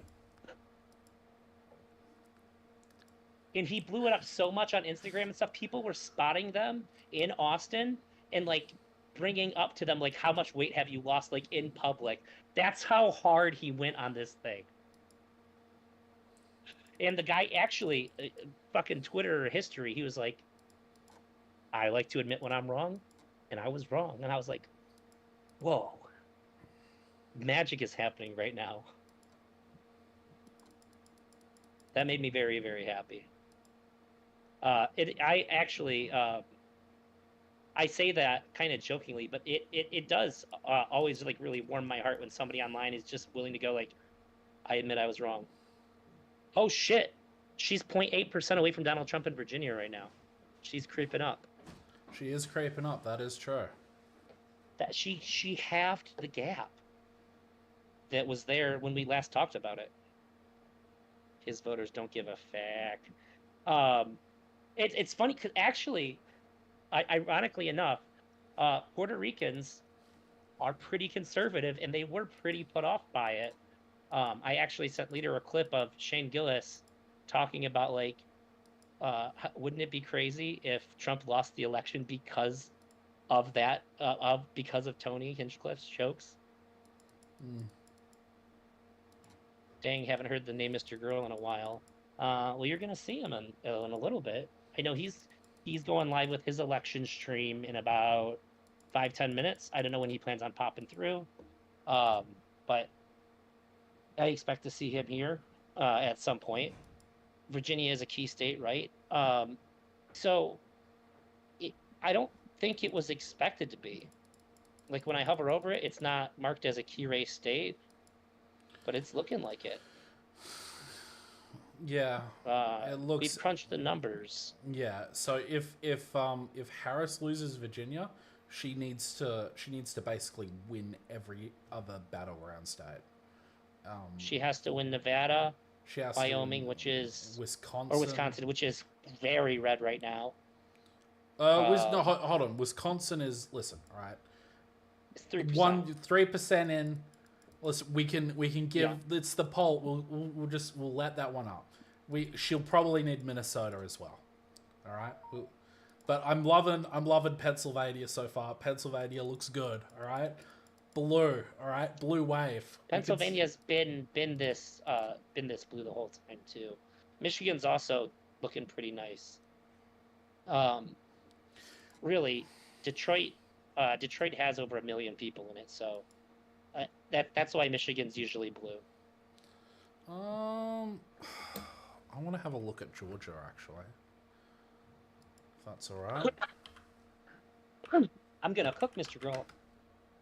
What do you mean? I don't know if him and I have strong disagreements about the election, but I'd really like to hear his thoughts about it. I'm pretty sure I he's love Mr. Grohl. anti-Trump. Yeah, he's anti-Trump. Did you see his new song? He No. made a country song. Oh, that sounds great. I think that, like, if it got into the masses, like if they put it up on a screen at a Trump rally, I think they'd go crazy for it. It's a very pro-Trump song. Oh my god. It's like an ironic thing. And it's very, very funny. No, oh my god. Fulton County is going crazy right now. It's 72% to Harris. Biden only had 56%. In Georgia, It's how much? 72.6% to Harris. I'm bad at geography. Oh yeah, I do know that though.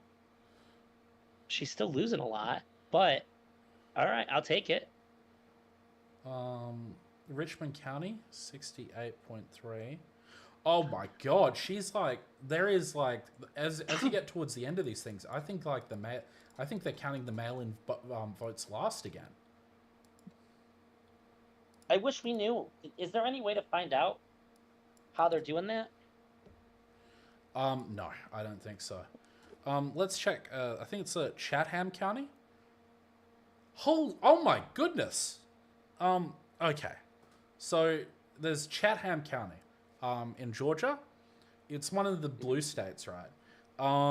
It's okay. It's only 5.6% in, but 73% to Harris at the moment. When Biden was 58.6% originally to him. If those numbers keep up, Georgia is in play. All right, Georgia will still be in play if these numbers keep up. Okay, but it is gonna have to. We're gonna have to see some solid. Like it'll have the mail-in voting thing would have to be true for this to be the case. Maybe I can check on something that's like 100% in. So let's check Marion County, right? So typically red county. It's insane how you're just like rattling off all these states and you're in Australia and I don't know where any of these places are. Well, I mean, to be fair, what I do, I have the, so what I'm doing, okay, I've got the Guardian up with their interactive map. And then on one screen, on the other screen, I've got the 2020, the 2020 results up. So whenever I look at a county, I'll bring the stats up on the other screen, and I'll just compare the two, and I'll use that to sort of give us a result. So I want to try Marion County, right? So let's have a look. Marion is 83% in. In 2020. Can you please stop moving, mouse? Where are you? There we are. In 2020, I was just moving around when you said that, and I got really self-conscious. No, that's I took my hand off the mouse for a moment, and it like dragged itself down. So in 2020, Trump had 62.7%, and now he has like 64.8%. All right, okay, so that's just a tiny county. I just want to get a sense like what's like the overall swing of things with like some of these higher counted counties, you know. So we'll try Monroe. That's like a larger one. Monroe is there. Virginia teetered back down, 1.1% cap. Rurally, Trump has had like a big swing. No shit. He's gotta. Wait, increased? Yeah, so like it seems rurally he's increased the amount of votes he's getting in like essentially all the other counties in the region. So Monroe gets let's have a look. Monroe in 2020, Trump had 70.9%. He's now on 73.2. In today's right now with 90% of the vote counted, right? If we go to something like Atlanta, all right, or rather, sorry, it's Fulton County.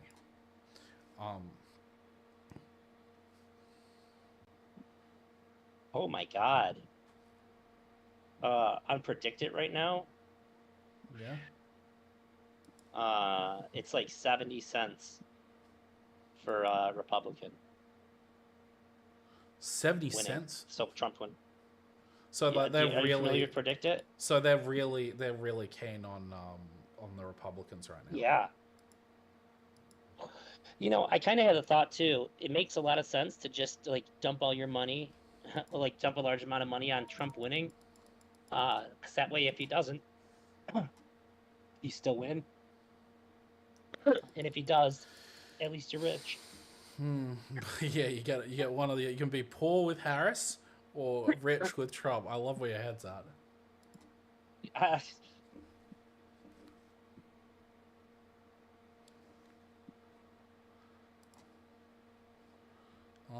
Let's check Missouri.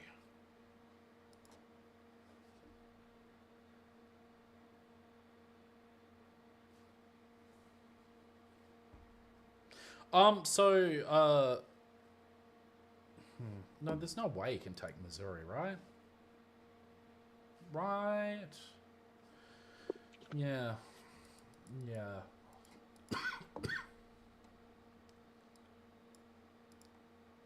Oh, I'm covering you up. My bad. Oh, that's okay, huh? Camera black.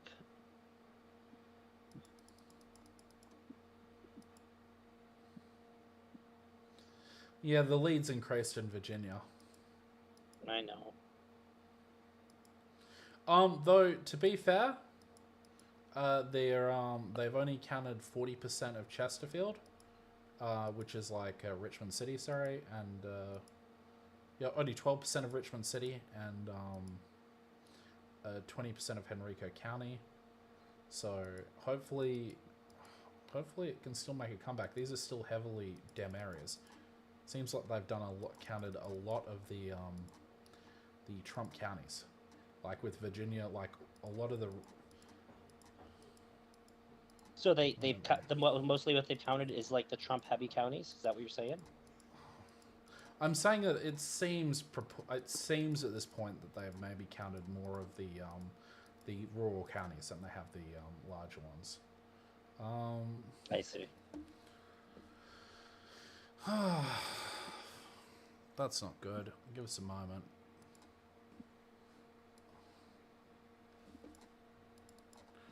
Okay, let's have a look. How about Factorio County? Factorio County.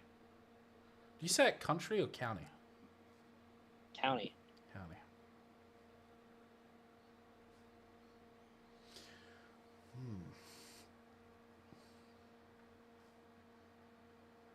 So in Factorio County, which is like in Virginia, Trump has gotten 64.8% of the vote, and in 2020 he had 57.8. So, God knows, Virginia's sad, dude. It's a bunch of sad eggs right now. I'm not very happy with that place. I just bought 100 shares for Kamala to Kamala, which is actually bad. I should have bought 100 shares of no to Trump because they're only 28 cents, and the yes for Kamala is 33 cents. I don't know how that fucking works.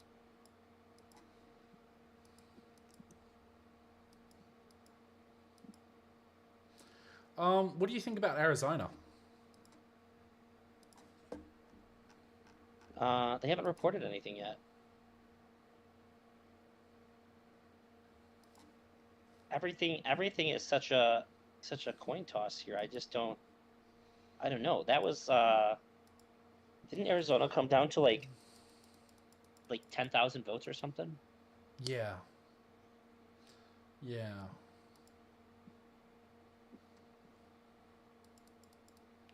I'll check Arizona. I'll actually check it up. Arizona election results 2020. Let's have a look.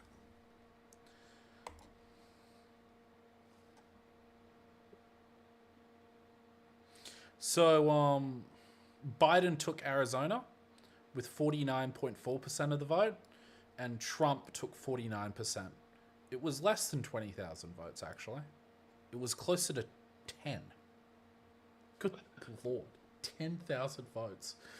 Oh, that is scary. Oh, that is a scary thing.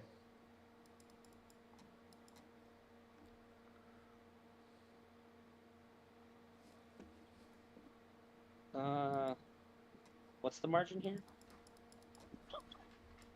Well, there is no margin. No margin where this is okay. Let's check Wisconsin, because I have a feeling that Take care of. Harris is going to need this one. So it's 10.9% in.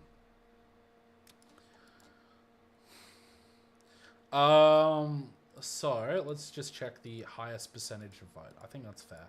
So Jefferson County is no, that's not a good one. I thought I saw one with like 55. Okay, this is Waukesha County. I pronounced that horribly. What gave Trump 1 electoral point? Did he get DC?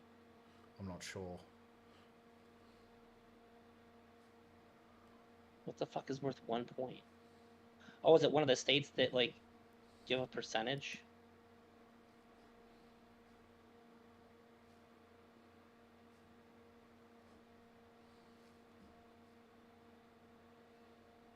He went from 177, I think, to maybe it didn't.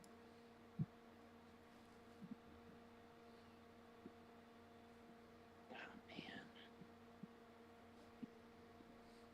The fat lady ain't singing yet. Hold out hope. Yeah, Kansas still holding strong. Not as strong as it was. Virginia's getting a lot more. 30%. 30% in for Dane County, which is in Wisconsin. Harris is 5% down in Madison or Dane County. Yeah, that is not good. Yeah. That is not good at all. That is a big one to be losing percentage points in. And she doesn't have that. Biden didn't have that much to play with. Biden had 7%. Oh, that is just not good. I just don't want to look at that. I just don't want to look at that at all. It would turn my head. No. Yeah, it's 1.8%.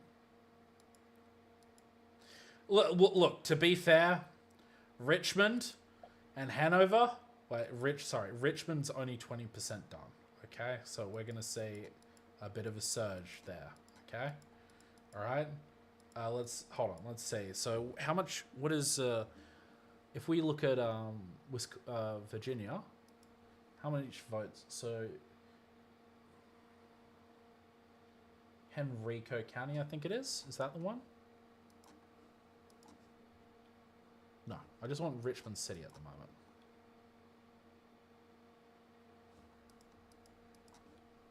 Which is one of them.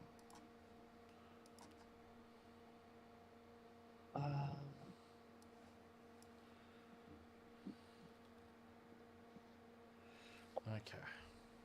Can Georgia possibly end up being blue at this point? Well, I guess they haven't called it. It's possible when I last checked. Look, so it's still possible that Virginia goes blue. There is 90,000 votes last time in Richmond City, and for whatever reason, Biden got 90,000 votes last time, and with 13.3%, Harris is still down on Biden significantly, because he got 83.4% of the city. It's possible.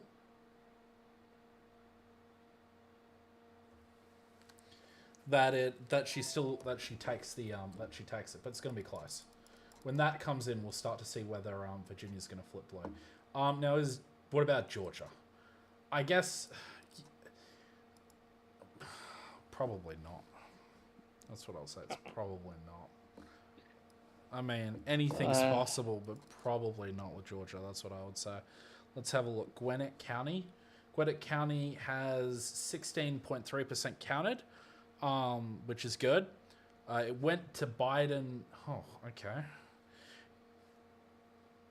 Oh, how much is she behind in the county? In the total, how much votes is she behind in total?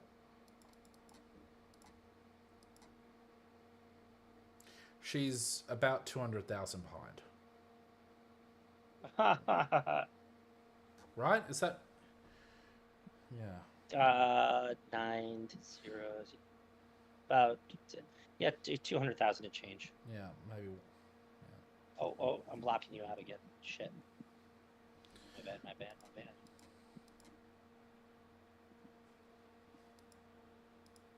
Why?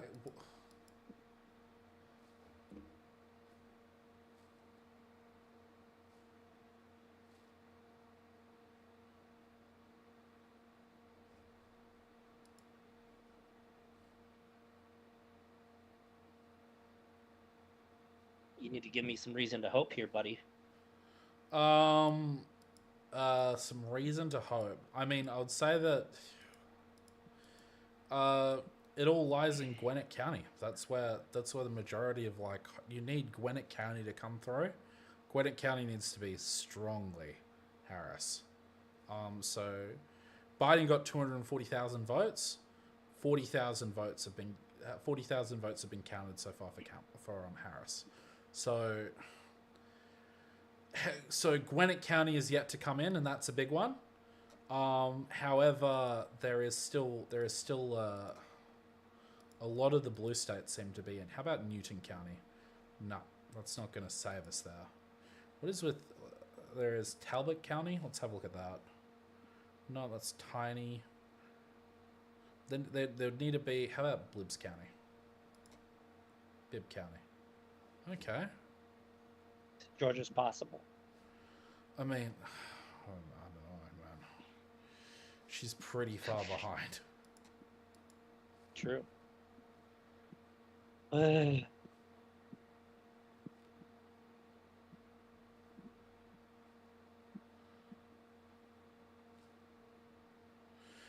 She's definitely lost ground on Biden. It seems that way, at least. So Baldwin County.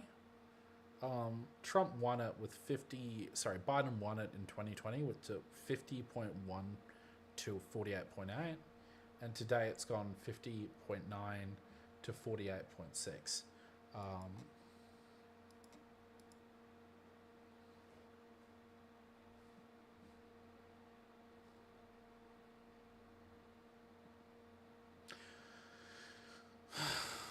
Possible, just. Very just. That is slightly possible. There is Chatham County that still could come in. So Chatham still has like 80% left. That's still pretty heavily Democrat. But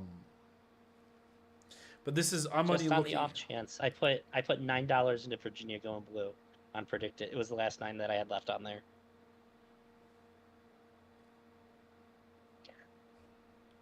If it goes though, that's huge. That's $9 turns into 75.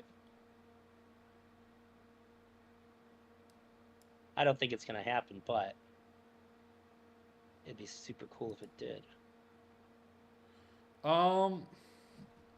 Let's have a look at Richmond City. I think they had in like a few percentage points bump in Richmond City.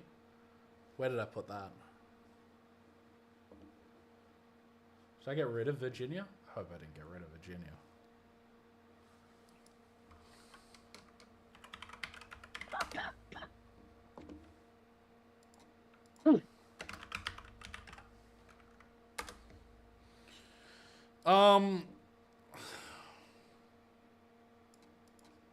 Let's scroll out for a moment, right?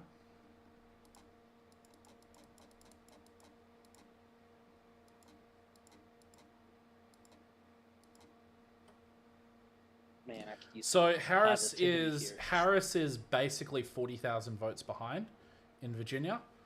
But Richmond County still hasn't been counted yet, so 14.7% of the vote there. Let's have a look. Richmond was 63.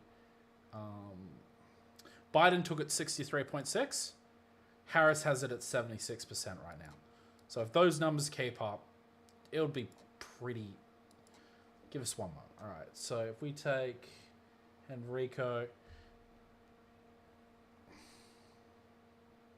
You're setting my stream on easy mode for me here, man.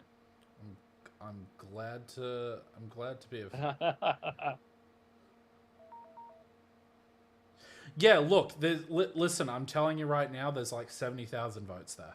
70,000 with 20,000. If Harris does better than Biden in Richmond City, 82.9. What is Harris at? Harris is at 76.6 with 14.7% in. If she gets to Biden's levels, she's got the county, but she needs to take home Richmond City. And they're not reporting. They're not reporting. I'm very upset by this. That's for Virginia, yeah? Yeah, Virginia City. She needs to do as well as Biden did, or better. Okay. Wait, hold on. Am I clicking that right? Yeah. She needs to do as, yeah. And let's have a look at Henrico.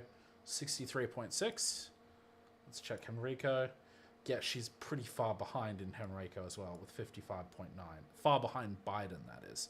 But that said, it's still pretty heavily. Well, I mean, the turnout numbers need to be the same, and how is that looking across the board? Do you know? The turnout.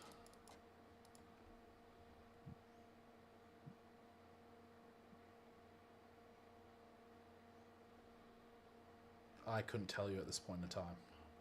I'm uncertain. Kansas just went red. That's to be expected, though. Let's be real about this. Yeah. It was nice seeing it blue for a while, though. It was a nice respite in this onslaught. Hey, thank you. Back to trying to stay positive here. I didn't know it was. It's tougher than I thought. I thought this would be.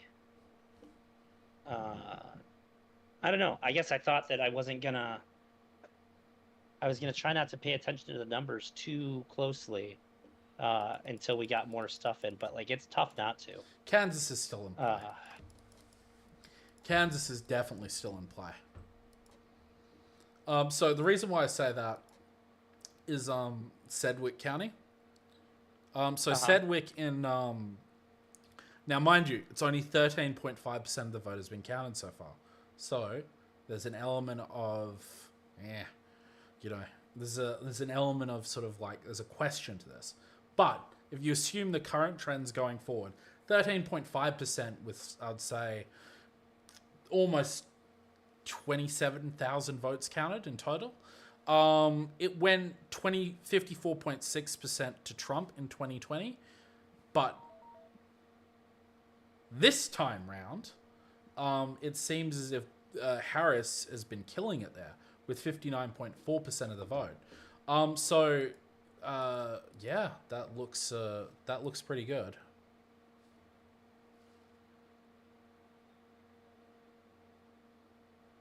Man. I guess I just didn't expect to be nervous this early into it. Oh yeah, listen, I'm more nervous about Minnesota. It's 0.6, and I am sweating balls. Okay, Minnesota. Okay, listen, all right, we need Minnesota blue, and it is red at the moment. Wisconsin is leaning blue at the moment though, which is nice. Let's have a look at it is. It wasn't earlier. That's right. All right, let's have a look at this. Let's see if this is a fake blue or not. Okay, that's what we're here for. We need to know if it's a fake blue. I'll just check some of the cities. I mean, so that's how it. Listen, right? The Republicans are going to get the you know, the rural counties. Dems get the cities. It depends by how much the Dems get the cities, though. Looks like we're about to get a surprise guest here. Who's the surprise guest? Somebody that I initially considered inviting, but like, really realized that they mostly just do social commentary, and they're not usually that involved in politics. So I didn't. But we're about to find out.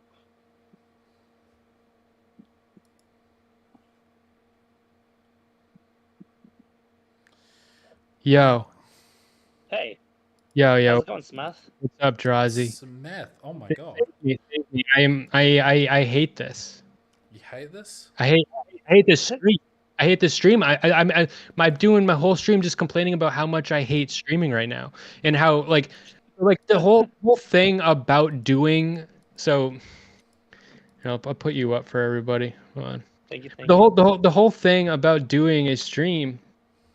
This is just needlessly. This is a needlessly painful and dumb type of stream to do. Like so normally like I never like some people will sit up all night like biting their nails watching the election results, and that's not me. I just go to bed and then wake up and then I know who won. There's no need to sit there biting your nails. So it's just for the sake of entertainment. It's just needlessly painful and like being a fucking psycho. Like it's behaving like a freak. When you say behaving you have like we do it because it's entertaining. You say this right, but I would posit to you that like I think Trump has been I don't know about you guys. I think Trump has been like uncharacteristically unhinged since like losing the last election. I think that for the Americans, that if Trump got into power again, that like he may change things in a way which would be undemocratic. I say this. That is true. I care about the outcome of the election very much, but what I'm saying is watching minute by minute is needlessly painful and psychotic when you could just go to bed and then wake up tomorrow morning and then instantly know who won without going through like a giant like torture session where you get anally like spiked over and over. I don't disagree with you. However, there's people that are going to watch this. They're going to do this no matter what. And at least, it's me and Leader going through this. And Leader is doing an insanely good job at breaking some of this stuff down. He's doing it in a really, really good way. And it's not these soulless fucking CNN freaks with their fucking holograms and bullshit. Let's zoom in. And also they have like no soul when they're talking about it either. So what does it mean to have soul? To care when we're talking about it. At least we actually care about it. Oh my gosh. Quite a special we got another caller about to call in too. Are you okay with that, Smith? Yeah, absolutely. It's Max, right? With a special guest too. Oh yeah.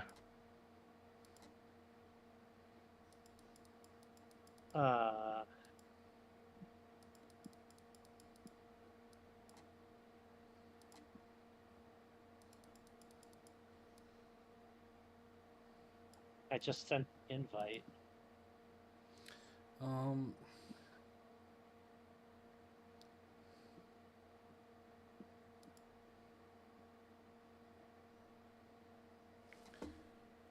have a look.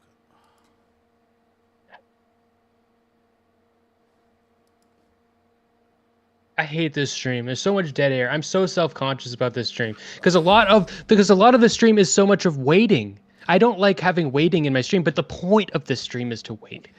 Right? The point of what we're doing right now, entertainment-wise, is waiting. It's like a professional waiting session. I mean, yeah, I feel like I'm spreading my anxiety like a cancer to everybody who's watching, to be honest. I mean, but to be fair, this could be the complete opposite. I mean, if our horse was winning this race, we would be screaming right now. We'd be yelling from the tops of the roof. I'd be like up here doing a little jig. Like, Drazi would have a nice big smile on his face. You know, I don't really think bubbly. We could be really hitting it off right now if Harris. I did don't really better. think so. I don't even care. Like I just don't want Trump to win. Like there's only terror and lack of terror. Like to me Kamala is just lack of terror. But like even if no, actually I don't even agree because like I think that if Trump loses, it's going to be horrible and scary and there's a potential like riot. I think that if Trump wins, it's still horrible and scary because Trump has won and there's still a potential riot from the like libs. It could be like BLM The too. libs aren't gonna riot. Listen, all right. Hold on. BLM. PLM. I feel like this is a lot BLM. like we all just went to the doctor to get screened because we got the HIV phone call and we're waiting for the test results to come in. I got something for you, Smith, by the way. I got something, all right? Hear me out, all right? Smith, all right, buddy? Listen, hear me out, okay? Yeah. So I'm talking to my Republican friends. I have a lot of Republican friends, many Republican friends. They all tell me, okay, that every single one of them have told me this, that what happened, like in 2020 regarding the stolen electors scheme was okay because Donald Trump believed the election was stolen, okay? Well, I'm just positing this out there that, you know, it should be okay if Biden does the thing in the opposite direction, okay? If Biden, you know, last minute yoinks the electors, I expect all the Republicans to be okay with this if, like, last minute the electors get yoinked from them, okay? And No, it's all obviously okay not. because they not. You don't think that it would be okay? What's going on there, buddy? Obviously not. No, I think that we need democracy. I think that destroying democracy is bad. Right, but I guess for me, like,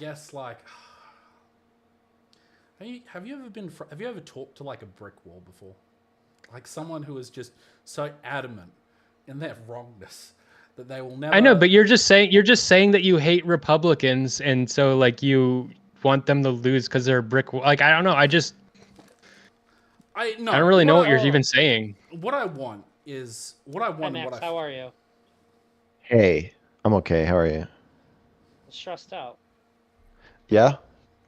Yeah, seeing all the numbers and getting the details county by county, it makes me very anxious. Yeah. Yeah. I'm just watching the forecast. 71% chance of Trump winning, according to New York Times. That's about what Predictit has it at as well. Okay, well, you know what? When Trump was the president before, there was better gangster rap. When Biden got elected, gangster rap got worse. So like, there's that, and like it's funny, right? Silver lining. That. Silver lining. No, I'm not convinced. I think Harris has a better chance than 70% to take the election. I think it's. What does that even mean, really? Well, I would still say this race is up in the air. Okay, I think that to be fair, he has been breaking it down county by county, comparing her results to Biden's results. Actually, like giving like a pretty clear indication if there is a chance or not. Much better research than I was capable of doing. How are you feeling about the race? Well, I mean, you're obviously looking up stats too. That's Who? directed at you. Yeah. Me? You said the New York Times says. I'm just watching the needle. Do you have Yeah, any of the kind of anxiety that we've been talking about? Yeah, I'm upset. I was just telling these guys how like this whole stream. I've been streaming for like 2 hours now, and like I feel like this is my worst stream, the worst stream of my life, my whole life, and Wow. and it's because the point of this stream is to wait.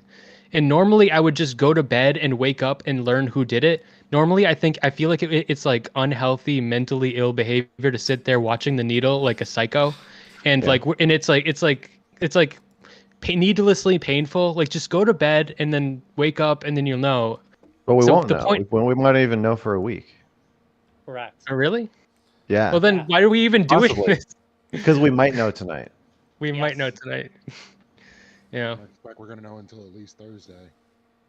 Well, if it goes on past tonight, I'll be still streaming on this site every day until then. I want, if Trump wins, I just don't want it to be tonight. That's kind of my whole No, thing. no, Why? I would rather them rip the Just Band-Aid because off. the Yeah, let's just get it over with. all the anxiety of election day and all that, I just would like to I'd like to go to bed with hope at least. That's a Oh, good just- album title. Go to bed with hope. I say just crush it now if you're gonna fucking crush it. That's a very you thing to say. Yeah. Max, earlier Yeah. at work today, I want to tell you a story. At work today, someone after I'm a cashier, and they were leaving the store, they lifted up their shirt nonchalant, and they pulled up and they showed me their concealed carry gun, like nonchalant, and they're like, Huh. and they said, "Ah, "Stay cool. It's getting warm out there." Jesus. Yeah. I hate that. I think that's I think that's illegal. I think if Probably. they don't touch it, it's Or not. plug it into the TV. Pretty sure that doesn't count as brandishing. We got the Oh. rope. No, plug it Yeah, into the really TV. weird. Where are you going? I think Is that that? I think I Virginia's gonna go literally blur. thought that was a big whip, and I thought you were doing a bit. No. It's The way that it's was spoiled. it's an HDMI Um, cable. I I think that's a felony. I think if they don't touch the gun itself, they're not brandishing, and it's okay. I was in I a think really it's- I bad think- Detroit adjacent area, and I had a guy who I just did an estimate for cameras for. Just for no reason, there was nothing about our conversation that led to it. He just lifted up his shirt and showed me his gun, and like looked at me, and then put it back down. And then Yeah, that's it was like at the brandishing. end of it. Yeah, think but that he is did. brandishing. Like, To be Could to it be to qualify be as fair to menacing? him, as if I was his lawyer, he did it very nonchalant. Like he has plausible deniability that he could argue. Yeah. Yeah, because he said because it was a warm day. He said, "Stay cool. It's getting warm out there," and he like yawned and stretched. he just So- happened to show you the gun. Yeah. Oh, okay. Doesn't even count as menacing at that point. We're at 73% chance No, according Virginia's to New York Times. Virginia's going blur. That's what I reckon. I reckon Virginia's gonna go blur. I reckon it'll be close. Yeah. But I Lead- reckon Virginia's gonna go blur. That's my guess. Leader That's here what- is he saying that if Kamala was winning, we'd all be like celebrating and popping the bubbly and excited? But I don't really agree. I feel like no matter who wins, there's a potential riot, and this is just a hellish scenario, and I don't like it. And no matter what, If That's Trump true. wins, it's like I'm stuck in a riot for 4 years though. I'm gonna feel really anxious and relatively unsafe as to what's gonna happen next. Because I said at the beginning of the stream, Trump's administration, if he wins, is much more organized. They're much more focused on an agenda than they were last time. He has people that are loyal to him and ready to take action with plans. Before, it was a lot of Wait, people wait. trying to keep Trump What are from you- fucking shit up. Shaylin, what are you doing? I'm gonna mute myself. what is Shaylin doing? So, Shaylin, she's trying to plug an HDMI cable into the TV, but she's having a lot of All right, what were you saying, Drazi? I'm saying that if Trump wins this time, it's not like last time. Last time there was a lot of career politicians around him who were doing a lot of damage control a lot of the time. They kind of like saved the day a bunch. Like there's reports of him telling generals to do things with the military, and they'll be like, "All right," and they just don't do it, and then he forgets about it because he's a fucking nut. But this time, the people that he has going into his administration, if he gets elected, are pretty loyal to him. They're organized, they're focused, they have an agenda, and they're ready to pursue it. It's not like it was before at all. They've already stacked the courts with his last presidency. So this time, everything is sort of like positioned. For them to have Organized a in what? pretty big Organized in run. what? Like a Nazi way, or like a Nazi, or not a Nazi? That's too loaded for some people. Let's say in a fascist way, or in a like we're gonna make everything conservative. We're gonna make like pass all the stupid tax cuts. Like in what kind of way you're talking about? Kind of in a Nazi way, honestly. In a we need the generals to be like Hitler's generals kind of way. I would say in a way that I think is pretty unconstitutional. Do you know, have you read any of the stuff about Agenda 2025? No. Okay, well, Is it? there's you should. Is that like Area 51? So let's just say agenda. Well, 2025 Project 2025 would like There you to go. outlaw porn. Yeah, that. Just off rip, they want to get rid of the Department of Education. They Oh yeah, that's want stupid. to- there's a lot of things that they want to do. RFK being in charge of like the nation's all of our health administrative That sounds government bad. bodies. I part of me. Elon Musk Okay, having an efficiency. the insane part department. of me, yeah, the insane part of me, the part of me that's not smart, like the part of me that's just like a little psycho, is actually got a little boner for the idea of Elon Musk being in Trump's cabinet, because I feel like it's completely untenable for them to be working together. Like I feel like them working together is like a recipe for like a major dramatic clash and eventual fallout and drama, and but that doesn't mean it's good. But you know, I have a little hate bone. It's like, oh, that'll fuck with them somehow. Well, I mean, didn't consider surely. that, but that is two pretty big egos. Yeah, they can't that work are together. being- It's impossible. That are being heavily elevated, probably more than an ego is designed to be elevated. Having that much power, yeah, that probably would end up pretty bad. But the bad part is that we're the ones that pay the price for that. Yeah. And that's why I think this is the predominant issue of why we're actually worried about 2025. He says he's distanced himself, but I don't tend to believe liars. So I'm just going to say he's probably lying, and the people that helped put this whole dossier of 900 pages together are actually working toward a specific outcome. The fact that you can get close to Trump and get him to make decisions, or at least be there to make decisions on his behalf, depends on how much you stroke his ego. And that's why people like RFK, people like Elon Musk, people like Joe Rogan will get a lot more platform power. It is scary. That's kind of the key too. Is that historically you'd have to make your way through the political system to get that kind of power, and now all you really have to do is kiss the ring.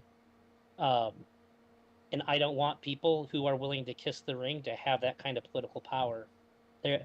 You only seek it. You don't usually do that kind of work to seek power for positive means.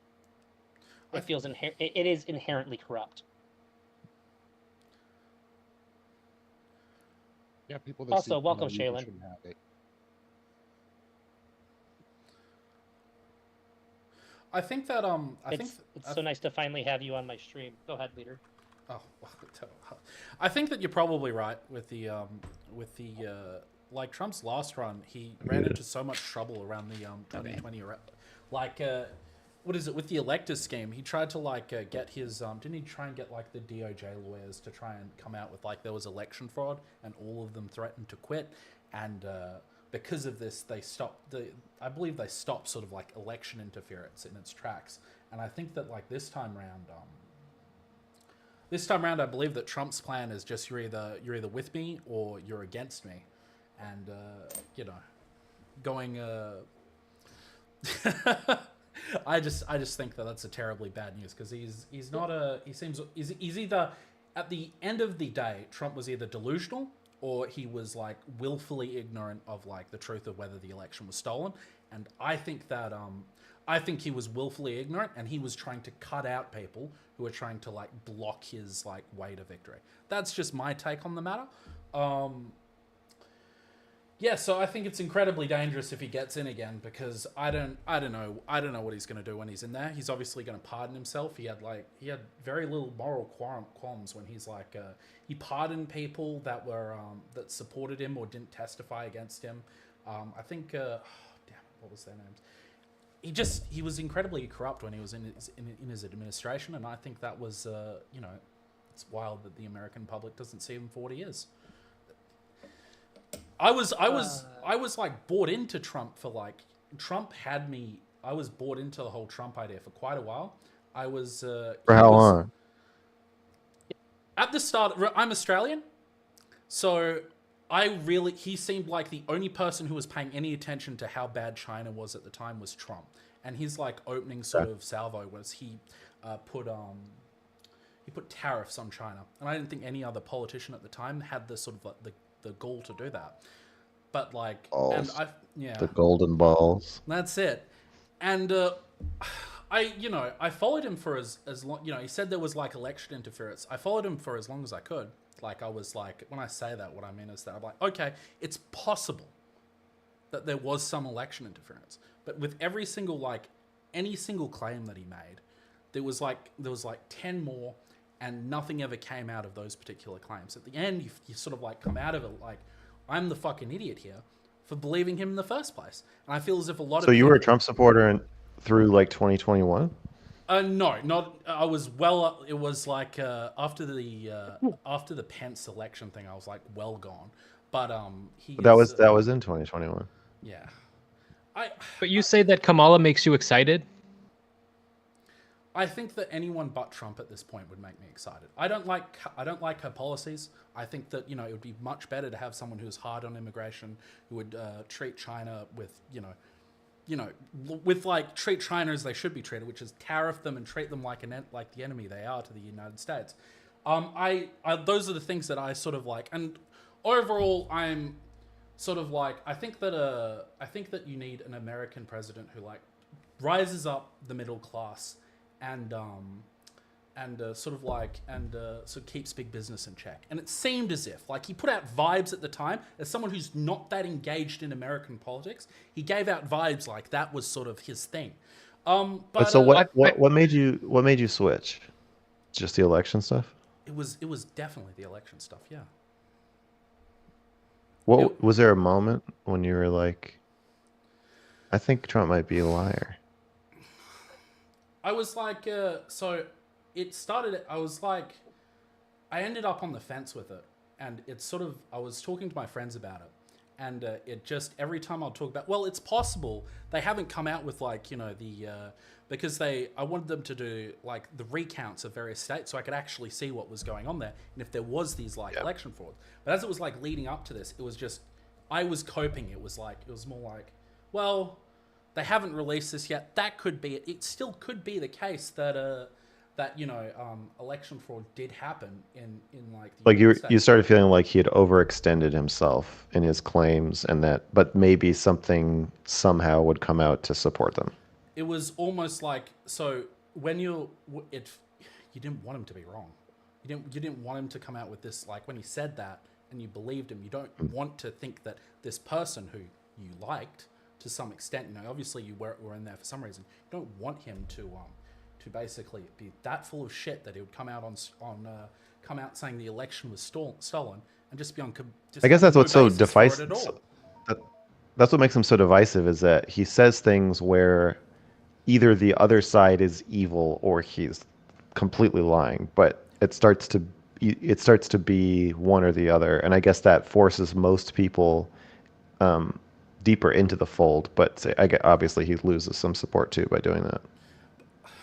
And I would talk to some of my friends about it at the time, because I do talk shop with politics with my friends, and they were like, "No, this is cope. There's no chance it happened like this, and there's no chance. There's nothing that's come out of it already." And by the time I was pushing,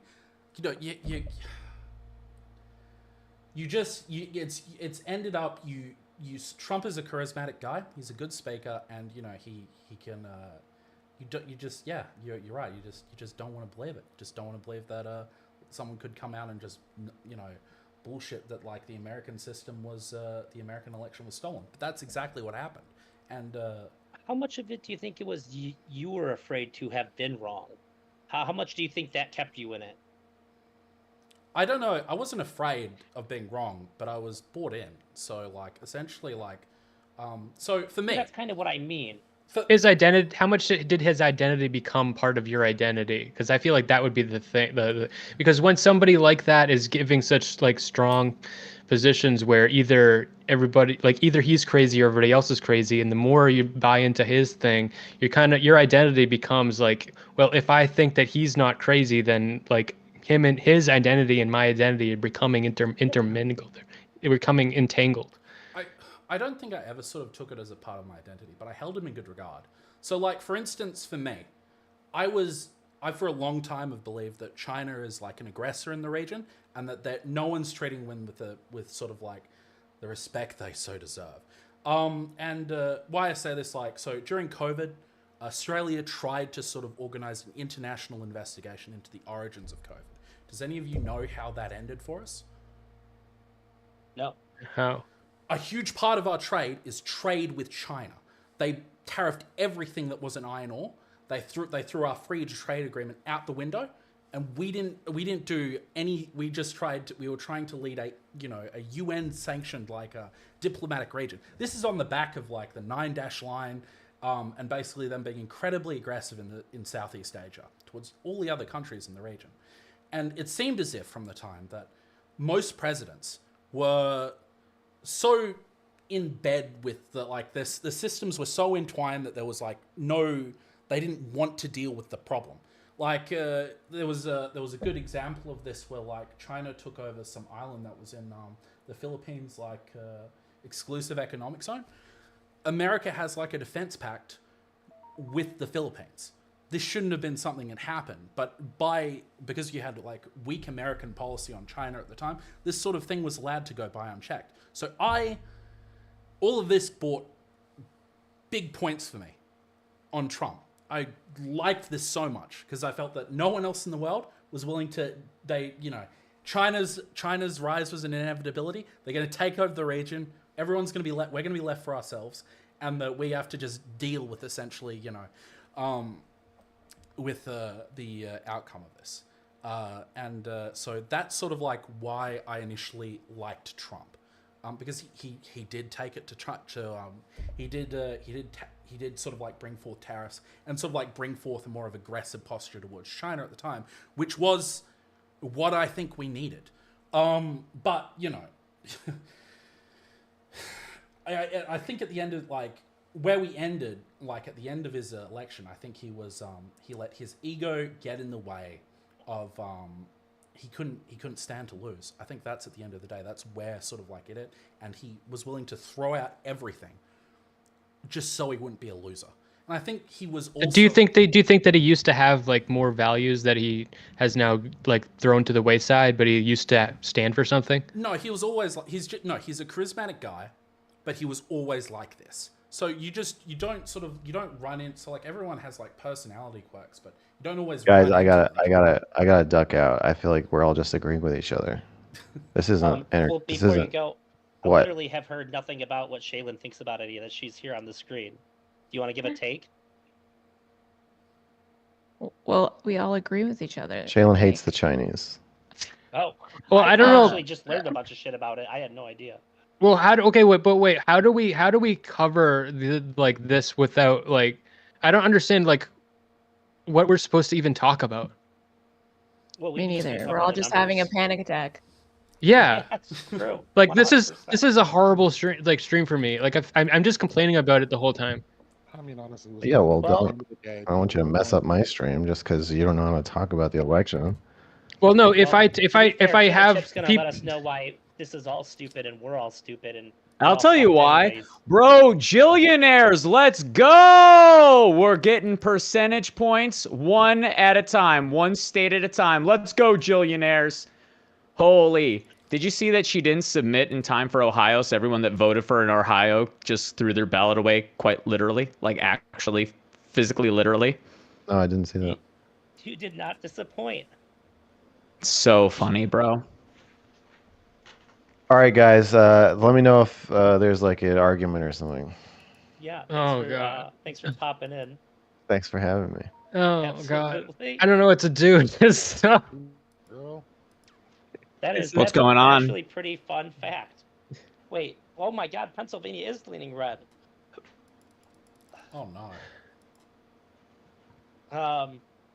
We're just watching the anxiety meter go up. Fall of Guys, democracy. All right. You got a little frog in your throat. What's up with that? Me? Yeah. I think the air conditioner was giving me bad allergies, so I've been coughing a lot like the last week, but I've had it off for the last 3 or 4 days and just using my big metal fan instead. So it's just starting to get better. Either that or I had a cold, but I think it was just my allergies really fucking me over.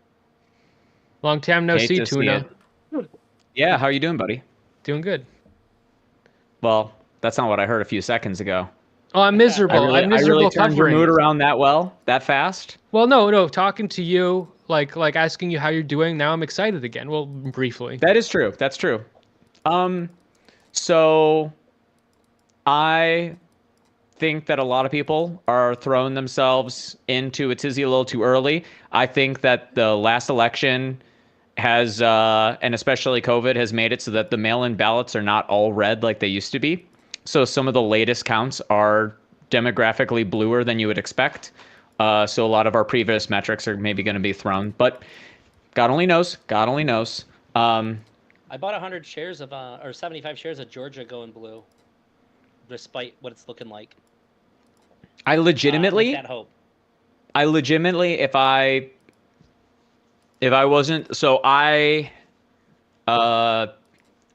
stuff, doxa, I started renting, and so I paid a security deposit and a first month's rent on a place because I'm preparing my place to sell, so I need a place to live while I finish doing the white paint and everything. I'm selling and then buying another place because of my fiance's health.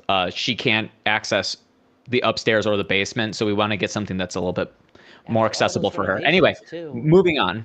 Yeah. Well, anyway, regardless, the money that I spent on all of that, oh my God. As soon as the bet went like slightly pro Kamala, I was going to dump on Trump because I genuinely think that I've had the sense that Trump's going to win the election for a good while now. And I'm shocked when people say that they think he's not going to. Have you ever had a more galvanized right wing and a less galvanized left wing than the last fucking month and a half? Yeah, I've been talking about how like the propaganda machine in favor of Trump, like especially because of Elon, like is like an unprecedented thing in like human history, and it's like it's crazy. Like it's everything that like the right wing has like fear mongered about there being in media. Like there's a secret media cabal, like control. Like Elon has like the like basically that with Twitter. Yeah, I mean they're called Russia. How do you think Jill got those votes? Google RT right now. RT right trigger. This isn't Call of Duty. It wouldn't be a bad idea to put all your money on Trump winning, so that way, you know, if Trump wins, then at least you're rich. And if I was talking about this before. I did my demographic like analysis on it. It was basically like if you'd rather be homeless under Kamala than under Trump. Because at least then the you know you can get bread and soup at the food go to the soup kitchen, live a nice move to the Bay, get your cock cut off, live a whole new life. But if Trump wins and you don't got the money, better start learning Chinese, buddy. So didn't some dude drop like 30 million in the poly market just to skew the numbers? That's what it feels like. Yeah, it did feel like that they were. I've heard that story before. Because if you looked at their markets compared to like every other market, it was like heavily skewed to Trump, and it just didn't really make any sense with how every other market was looking. So it definitely felt like the best analogy I can come up with is when somebody's pumping up like a Magic single, you can tell like you just look at the trend and like. It doesn't match anything historically. It's out of nowhere. Somebody's just buying this up to like pump it up. I'm gonna shoot you this. Kai, can you turn your mic up? I'm gonna shoot you guys. You're a little bit quiet. Yeah, Kai, you're just a little bit. Or if you want to move it closer. Let me check my sounds real quick. Because that's better. Oh, that's way better. StreamYard always messes with my volume. You exist again. It's a beautifal thing. So yeah, for me, you exist for the first time ever. That's wonderful, Smith. I've heard good things about you. Oh, thank you. It's your guys' first time. Oh, also, so this is your guys' first time interacting, right?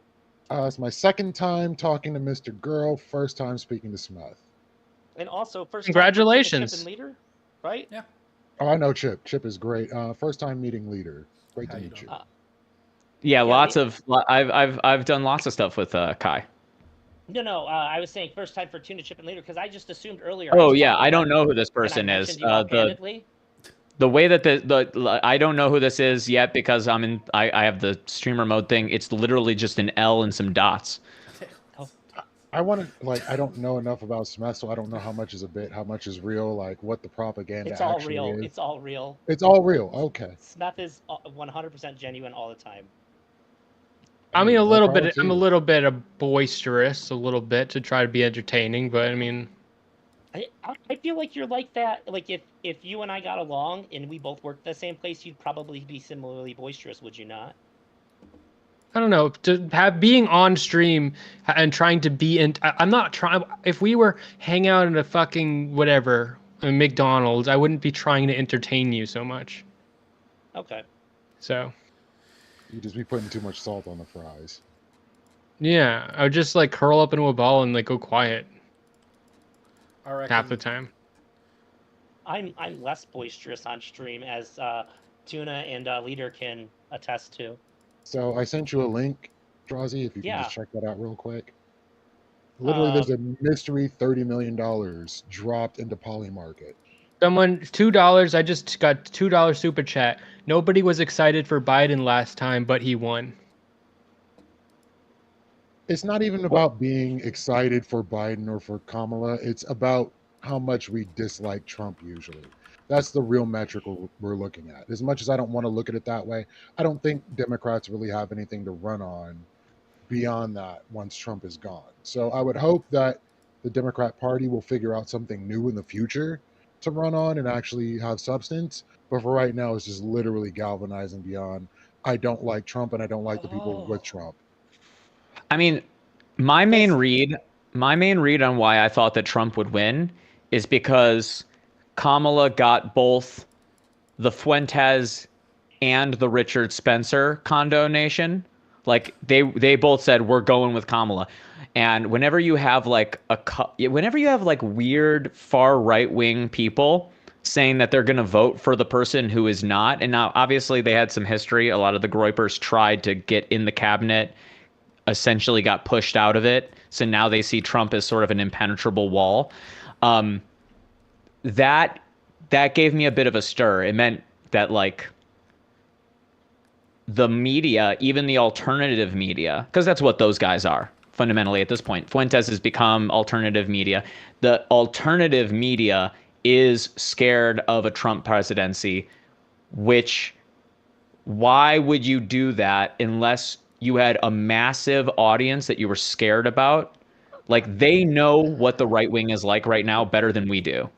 Like if you are a neo-Nazi, you know the right wing more than left wing people or middle wing people.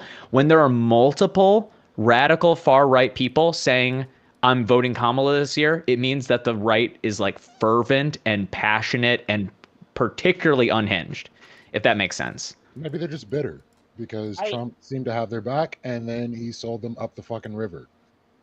I think I agree with Tuna, but also I wanted to point out that article you sent me. I didn't know Poly Market was an Ethereum-based market. Yep. It might not actually be as much about trying to inflate Trump's numbers as it is of these people trying to inflate Ethereum. I think you have to think about it this way.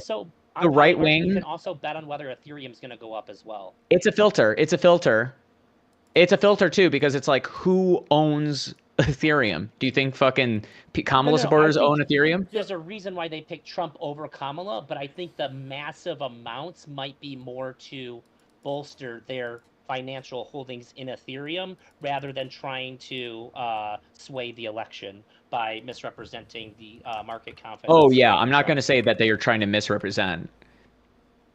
I'm saying like the reason that Trump has always been ahead on the crypto gambling markets is because the demographic that decides to vote on Poly Market is way different. People that have a lot of more money than brains gambling with their Ethereum. Just people that have a shit ton of money. People that have a shit ton of money. It doesn't even mean brains. It just means that you have expendable money that you can gamble with. I feel like the average voter the average gambler on a money thing, they're like putting like 500, 600 down. People that are putting like tens of thousands, they're doing it with crypto. The swings are bigger. Oh, popular vote in my chat said CNN said there are blinking warning signs across the map for the Harris campaign. Yeah, I think she's probably gonna lose. Listen, see, look at this. I called it. I said Virginia I don't think so. was gonna turn blue, and it did. Oh, it did. It did. It went blue Also, again. I think. Oddly enough, El Paso's looking blue. I think Pennsylvania will go blue as well. I don't think it's as bad as they say. How red is Texas right now? How Not close red was enough. Texas? Red. No, not red Like enough. 1.2 million votes. My hope is for Arizona with all the California transplants. I hope my brethren will turn that state into the bitch that we've always thought it was. I think If Arizona stays blue with Virginia swapping, I think Nevada and Pennsylvania might be enough. Yeah, Wisconsin's up in the air right now, so I don't know what's going to happen with that. But if she can claw back Pennsylvania, then she can win with Nevada and Arizona. Yes, that's what I'm getting at. I don't think she needs Wisconsin to pull that off because of Virginia. But Wisconsin's pretty close. It's pretty close right now. I haven't had the time to sort of look into it, I don't know why Pennsylvania is turning red. I don't know how this is happening. I need to look into it a little bit more, but I hope it's good. I hope this is a temporary state of affairs. Looks like Trump is ahead in Pennsylvania by over 100,000. Yeah, but they have to be fair though. It looks like almost every rural county is reporting, which those are going to get counted up in their entirety faster than the big cities. Yeah, it still looks to me like Harris is gonna take. It looks to me like Harris is gonna take Philadelphia. Why did I do this stream? Smith, we both know Because you hate yourself. You have a penchant for what's it called, for self-flagellation, all right? That's why you. I was going to say self-deprecation, but yeah, I guess. Self-flagellation. That's it. Yeah. I just realized you did a remarkable job of recreating your old room aesthetic in the new one. I just remembered that you're in a different place. But It's the lights. I got the same lights, except my E-lights don't work. So you did it well enough to make me forget that you moved for a moment. Oh, I didn't know that you moved. It says, "Please be patient. I have autism." The original ones were blue. Oh, So that's finally. How do you guys feel big about switch. Minnesota, by the way? Like, do you guys have any opinions on whether Minnesota will go blue or not? God, there's 3% reporting. I have no idea. I don't know. I don't fucking know. Well, you should know. I don't know, man. Tuna You've been Tetris the Factor. stats guy all night, and you just sort of like thrown that right out the window here. What's up? Tuna Tetris Factor. Leader has been doing a remarkable job of comparing like counties to what Biden had to what Harris has currently, and like mapping out trends. Before everybody got here, this man was fucking a CNN fucking anchor, just going to fucking town, breaking down stats like a motherfucker. Like, it was honestly very impressive. All right, before I now, go, Tuna, do a T-spin. Do a T-spin. It's perfect time. Do a T-spin. Do a T-spin. Get it right in that spot. You can do it. You can do it. You know what I'm talking about. You can do it. What did you think, leader of Dixville? Almost. It wouldn't let me. It legitimately wouldn't let me. I tried. It looked like it wouldn't let you, yeah. It looked like it would let me, but it didn't. Hate to say it. I saw that. I saw was that. that Lethe? I was wondering what leader thought of Dixville Notch last night. All right, I gotta go. Okay. See you later, pal. It's nice talking to you guys. Bye. I'm unfamiliar with that. Sorry, see you, Smith. So the voting came in for Dixville's Notch, and it was literally 50-50, 3-3. Well, I don't know what that means. Can you Oh, elaborate? this place is abysmally small. They do midnight voting there, and this has been one of the indicators for a few elections. I want to say there's maybe 4 elections where this did not have some bearing on it. And so Oh. seeing the split in Dixville's notch just let us know we're going to be in for a nail biter either way. It's such a small area. I think it goes between 4 and 8 votes every year or every 4 years. What did that? You know that guy who's predicted like every fucking president since like George Washington? He reckons Yep. that Or Harris whatever. is going to attack him. Well, I'm not sure, but since Really? George Washington, I don't know about that one. But you're talking about the 12 cases that got to the White House, right? Yeah. He reckoned- had Harris. Yeah, he had The Harris. guy with the keys. Yeah. Pennsylvania is just looking worse off by the minute. I don't know where all these Trump votes are coming from. I think that's just the rural areas. If you zoom in on the map, it all looks like there's fucking nothing in any of those places. And this is the unfortunate thing that I really have to look at the Democrat Party for, is not speaking to rural voters, not speaking to the people that make our food and do a lot of the things that we need, and they don't feel represented. It's unfortunate. I don't know. What do you, how does a Democrat appeal to a farmer? By letting them know that we're going to protect them, even if they're in dire straits. We're not going to outsource production, because like they constantly speak to people like Bill Gates taking over all the farmland and them being kicked off of their homes, kicked off of their farms, and all the farming being corporate. So we need to assuage those fears and show them like, hey, we still need you. We still want you to do what you're doing for us. We don't want some weird crop disease to come along and wipe out all the crops. We're going to protect you and make sure we have that infrastructure in place. I would imagine better farm insurance protected by the government, backed by the government. That would be the kind of thing, like, because let's be honest, it doesn't matter if you're blue or if you're red. Everybody wants a little bit of socialism that's just affecting them and not affecting other people. That's the only thing that I could think that could really reach them, is offering some kind of not as extreme as like what we've done with sugar in the past, but you know, give them some kind of government-backed insurance for their crops. I just can't imagine anything else really reaching them, because I know they pay out the ass for farm insurance. You can't. You can't extend. You're not going to win them with policy, because the secret is that if you're a farmer, Republicans are Democrats for you. Like, there's nothing that the Democrats can offer that the Republicans are not offering farmers. You already have the subsidization of local crops. You already have the ability to take out a more long-term, lower interest loan with support to get your farming equipment. You already have legal protections as a person using the equipment for like hazard. Like, most of the things that you can think of that they can do, it's just not original. It doesn't actually, it's not unique. Sure. So really, it just means fewer foreigners. It means it means don't be a Democrat. That's the unfortunate thing on it, is like there's nothing there. There's nothing there. That's kind of my feeling. That's why it's like that's why that's the only thing that I could even think to offer. But yeah, I thought that they'd lost some of their like insurance protections. Like, I think a lot of it's almost all of it now is out of pocket, is my understanding, unless you're like a sugarcane farmer. Fuck. I think part of it is the overwhelming feeling that the rest of America looks down on them, and the Democratic elite don't care about them, and I think that needs to be changed. You got some love in the chat. Somebody said knowing that Dixville Notch is some political wonk stuff. It really is.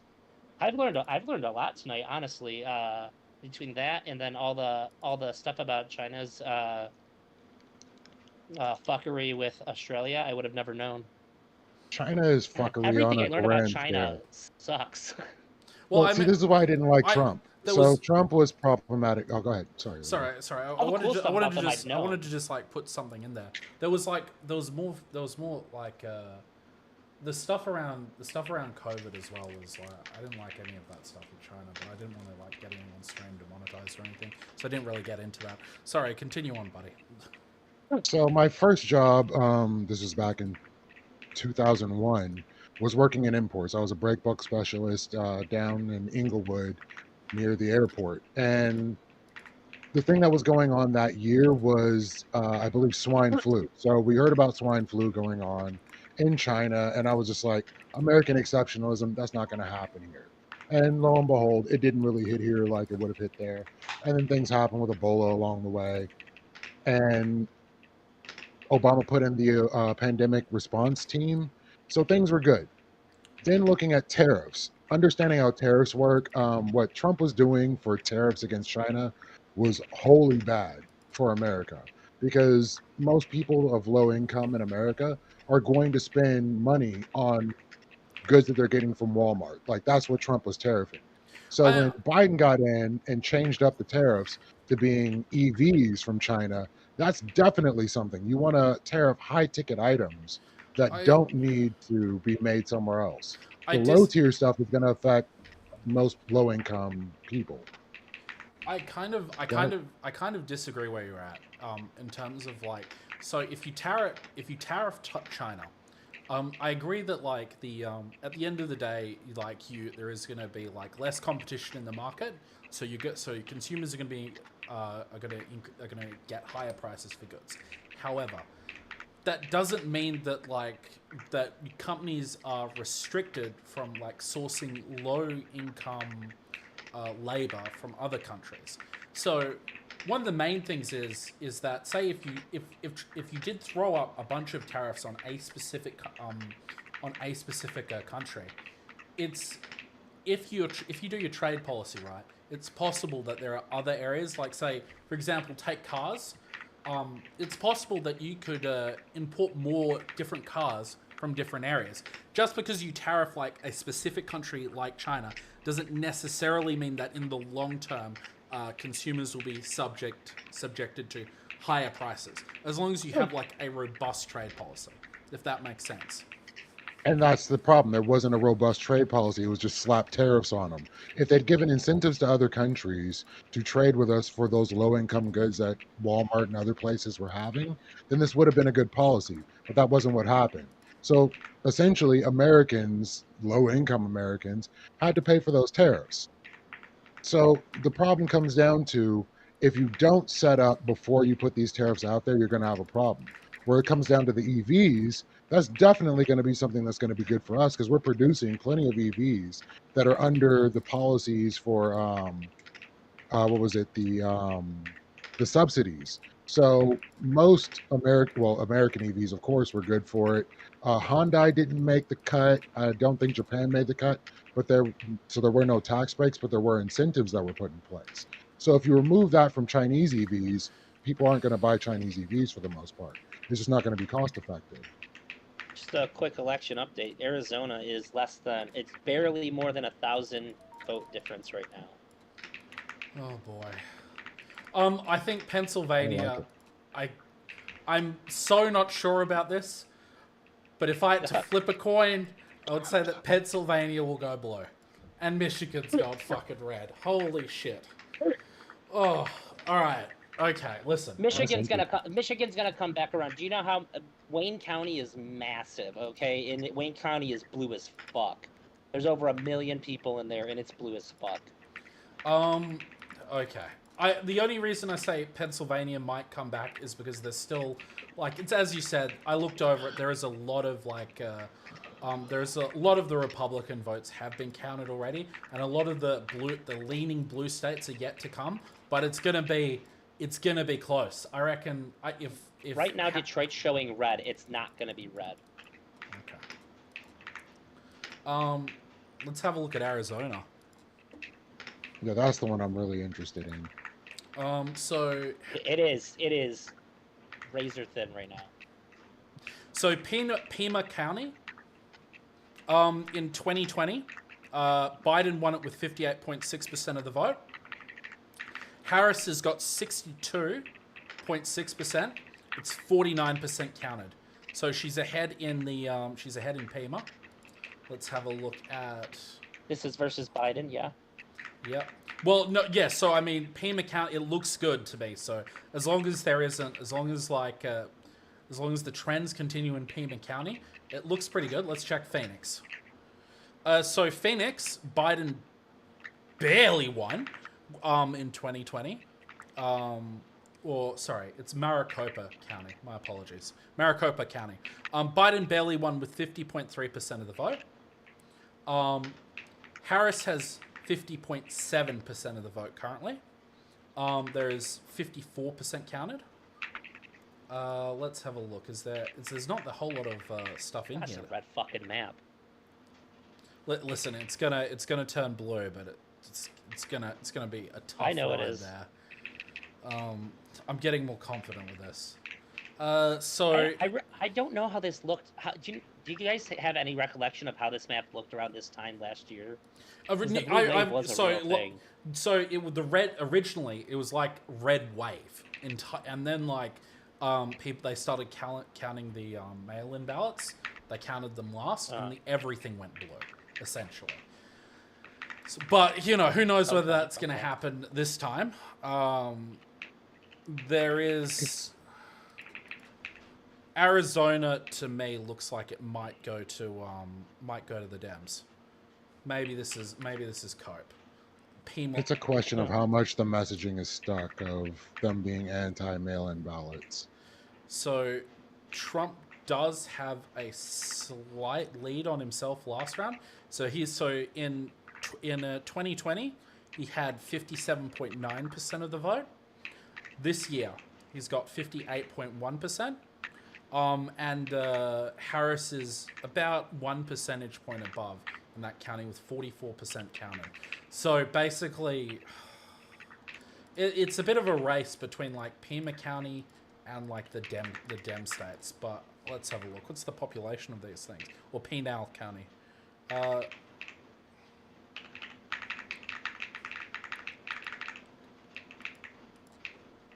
mean, either way, I'm pretty confident Kamala's going to win the popular vote. It just comes down to electoral college, so. Trump is... My hope is for the opposite. I want Republicans to lose, but win popular vote for once, so that way we can get fucking rid of the electoral college being the way that it is. We can reconfigure how we do our gerrymandering and shit. That'd be magic, but isn't the last time they won the popular vote, like, Reagan?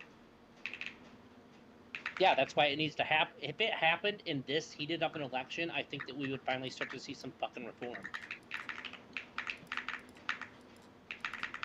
Because the left already wants it. If it bit them in the ass like that, they would want it. And they would forget all the historical precedent of how it's happened before. And I think they would just be for it because it's Trump. So there's a difference of 112,000 votes in Pennsylvania favoring Trump right now. I'd say that a lot of the blue states have yet to come in though. Like properly come in. Oh, this is interesting. So, last question, and then I'm probably going to dip. So, do you think people's understanding of how tariffs work would really change their mind, especially with Trump saying he wants 200% tariffs across the board? I think what Trump's saying I think it's hyperbole. I don't think he's being real. But. Well, I think what Trump's saying and what people are hearing are two different things. When Trump says tariffs, people are hearing American jobs for Americans. They're hearing punished corporations, and I think that's the message that is like resonates well with a lot of the Rust Belts. That's what I would say. Is tariffs like a good thing? Well, I mean, it depends what you want to use them for. If you want to use them for like a geostrategic, more like geopolitical role, yes. But ultimately, in an economic sense, tariffs only reduce the efficiency. From like an economic point of view, tariffs reduce the efficiency of your country. So like ideally, your country would specialize their country would specialize. You guys would trade, and the sort of like how the trade would be regulated by like the exchange of your currencies, and the currency would go up or down depending on the volume and how much it sold for between country to country. So like all ships would rise, essentially from this point of view. But the question itself is really interesting because you said, do you think that it would change how people feel about if they knew how tariffs work? I think that there's a substantial amount of people that can't be convinced that they don't just do what Donald Trump is trying to get people to think that they're going to do. Well, just the idea he doesn't know what they do and he can never explain it. He just said, we're going to tariff every country and we won't have to pay taxes anymore. That's not how it works. Right. I think that if you broke this down to show it to a Trump supporter that is for the tariffs, I think that they would think that you're stupid. And there's something more complicated here. It's not that they'll think you're stupid, and it's not that they are stupid. It's that I've been trying to figure out a word for this, and maybe one of you guys will know this, but there's a level of complexity and there's a level of unintuitiveness that people are not. No, it's not about that. There's a level of complexity to an idea that people have as a wall that they choose. It's their comfort zone. They can go further. When you explain it to them, they can grasp it. But then when they go back to their day-to-day life, their brain doesn't venture into that level of complexity because it's outside of their Overton. It's not even Overton. There's a term. There should be a term. But basically, think of like your standing memory versus your accessible memory. You have much more accessible memory than you carry around with you.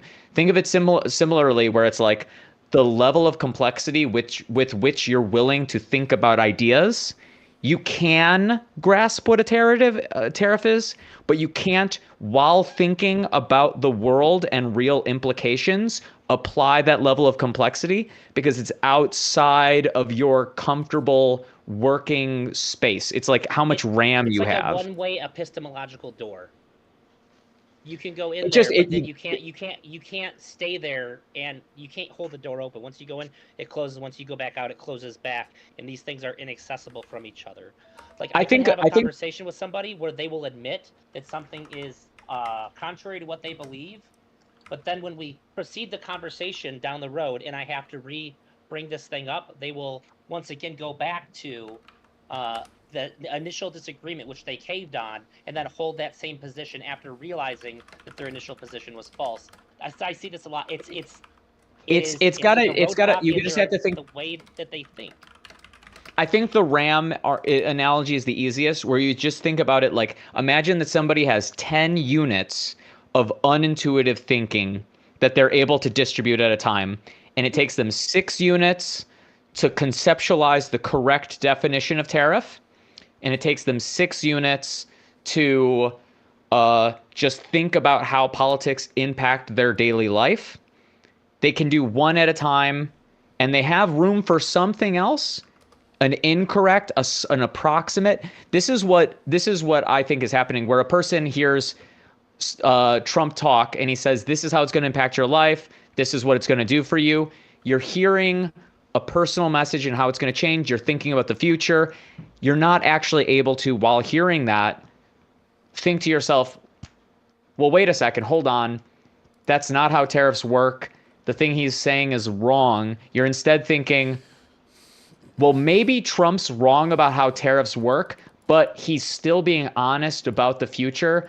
And like, you have to think like he's got smart people behind him. Like, I think that it's so much easier to make excuses when you have less comfort with the idea. That called special pleading? Special pleading? I could look into that. I'm not familiar with special pleading. Yeah, basically, like, this whole thing doesn't work out unless one special thing is in place. So unless this person has magic, or unless this person has an advisor, or unless this whole thing has a linchpin, and it requires something that is not quantifiable. That makes sense. Let's see. I know that everybody's susceptible to it. it's very hard to let go of an idea. Like when you know something's true, it's very hard to accept it if it is accepting it is an affront to something else that you believe and that is very important for you to believe. So it I don't think that it can ignore something that is simple and outright true. But like Tuna's saying, when there's enough complexity there, you can sort of let yourself not think about it as much and sort of lean on the things that feel good to believe in, because this ultimately leads you to the path you want to be on. This tends to come up more in religion. So, like when you talk about, how two people populated the entire world, then there was a flood. What would the flood have done? We're not going to think about that because God fixes all that. And how could all these things fit in this boat? Well, God fixes all that. And then when the flood's over, how do the people repopulate? How do all the animals exist? God fixes all that. So this is the special. Well, sure ain't no gay sex. I sure know that you ain't repopulate with none of that scumduggery. Like they don't think about water erosion. They don't think about like the mechanics of how these particular. I think about civil erosion. I think about moral erosion. Sorry.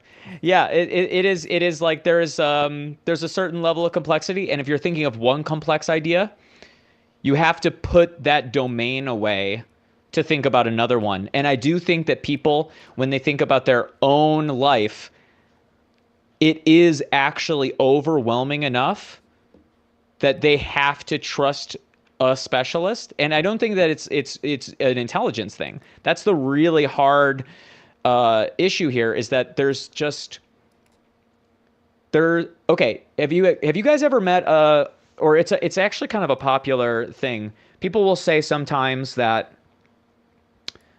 to use the religion thing as an analogy, they'll say, I believe in a God because a world where there isn't a God or there isn't something outside of materiality is such a sad world that I believe in it in order to at least mitigate the effect on the life that I'm leaving. If I'm wrong, oh well, at least I'll live because if I'm wrong, I'll die. Something of a mutant version of Pascal's wager, but it's like an emotional analog as opposed to fear of hell. Instead, the motivation for this Pascal's wager is, well, do you really want to live a life where nothing means anything, yada yada yada, whatever their nihilist thing is. Bring this to a much more tangible example. I first thought of it in terms of the game of Go, but I can make it much more relatable. I just started playing chess more recently. Sometimes there will be something over here, and I'm like, I think this is really bad. I have to fix this, but I can't read through it all the way. So I'm gonna focus on what I can manage over here. I know this is gonna come up, and I'm gonna have to deal with it eventually. But I'd rather focus on the things that I can do good over here rather than. I mean, that's the exhaustion point for sure. Eventually, there's too much information. You just have to make a fucking move. But I'm saying even more than that. I'm saying even more than that. Sometimes people are, and you're making a good analog here. Sometimes people literally choose to cede control and cede curiosity just for reducing the amount of stress. I know people who used to have nightmares from nuclear war when the things between Korea and us got a little bit antsy for a little bit. It never even got that antsy. It just got a little antsy because of that stupid movie, the fucking The Dictator, right? And there was like, people were like legitimately really scared. The news talked about it like as if nuclear war could happen any day. And I distinctly remember them saying, yeah, at that point, I basically decided to believe that nuclear arms aren't real because how are we not like, how have we not bombed North Korea if North Korea actually has nukes? Well, if they have nukes and we admit that they have nukes, it must mean that nukes are not actually that bad. Like that's the kind of like wormhole you have to go into sometimes if that's like too overwhelming and it makes it you can't think. I've seen it more deliberate. Like if I talk to my mom about politics, after three exchanges deep, she'll just be like, I can't think about this. She'll just like, straight up say like, I can't.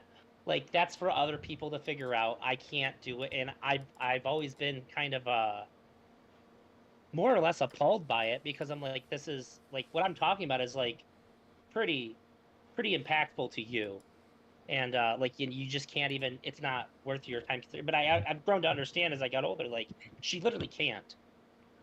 If she starts thinking Yeah. about that, it'll ruin her. There's degrees of compartmentalization that you can manage and still function. I find it very scary to see somebody just straight up drop their agency like that, though. I mean, not And it like I can don't be wanna think mature about this because, right now. Like it's not that they drop their. this. This is important because I have some respect for people that can do this. It's not that they drop their agency; it's that they recognize a conflict and I think more often than not they choose the thing that nets them the highest amount of agency, knowing what emotional, cognitive disabilities they have compared to the situation, not even compared to other people. Because I think it's You're actually right. very normal That's to how it not be feels able to to me when I see function it, under the I threat should of say. nuclear war. That's very normal. I should say it. That's how it feels like they're dropping their agency to me, and it freaks me out. Sure. Because that could be me at some point, and that's a very scary version of myself to imagine. updogg, what were you trying to say? Just as people get, I mean, like there is absolutely an idea that people will sort of like people can sort of like voluntarily like drop a subject because they don't want to engage in it for whatever reason. But it's also like as people get older, their ability to like engage in like hard and difficult subjects decreases. You'll notice when you I've had a good amount of elderly friends, and I've seen people go through things like Alzheimer's and stuff, or even just like general degradation. Your mind slows down as you get older, and like literally their like capacity to deal with this type of thing is decreased. Yeah, that was sort of like I just wanted to point out that it's just as people get older, like they can't really deal with this kind of stuff. You know what I mean? No, I think that's fair. It looks like we're about to elect a fucking 80-year-old to do the hardest job in the fucking world. Well, are we electing an 80-year-old or are we electing a pile of flesh that will act as like a glove that JD Vance can use? Because that's I think the more honest thing, right? It's just like I don't know. I hate you right now, Tuna. How is that? I reckon. I don't think that Trump is like the argument Different with levels of Biden disgust always between felt me and you. That acceptable sounded to so me. normal. Like the idea that Kamala Harris could pull the strings on Biden felt pretty realistic to me. Even though like I was like, yeah, I don't know. But like Trump, I feel like Trump would have to be in a coma to cede any real power to anybody. Like you only get the power by kissing the ring, and which he will lend to you in as long Yeah, as do you you not are think? still in his favor. Okay, JD Vance has the most like cocksucker lips I've ever seen on a grown man. This man will kiss the ring, and he will do it. Sure. I think that JD Vance is legitimately,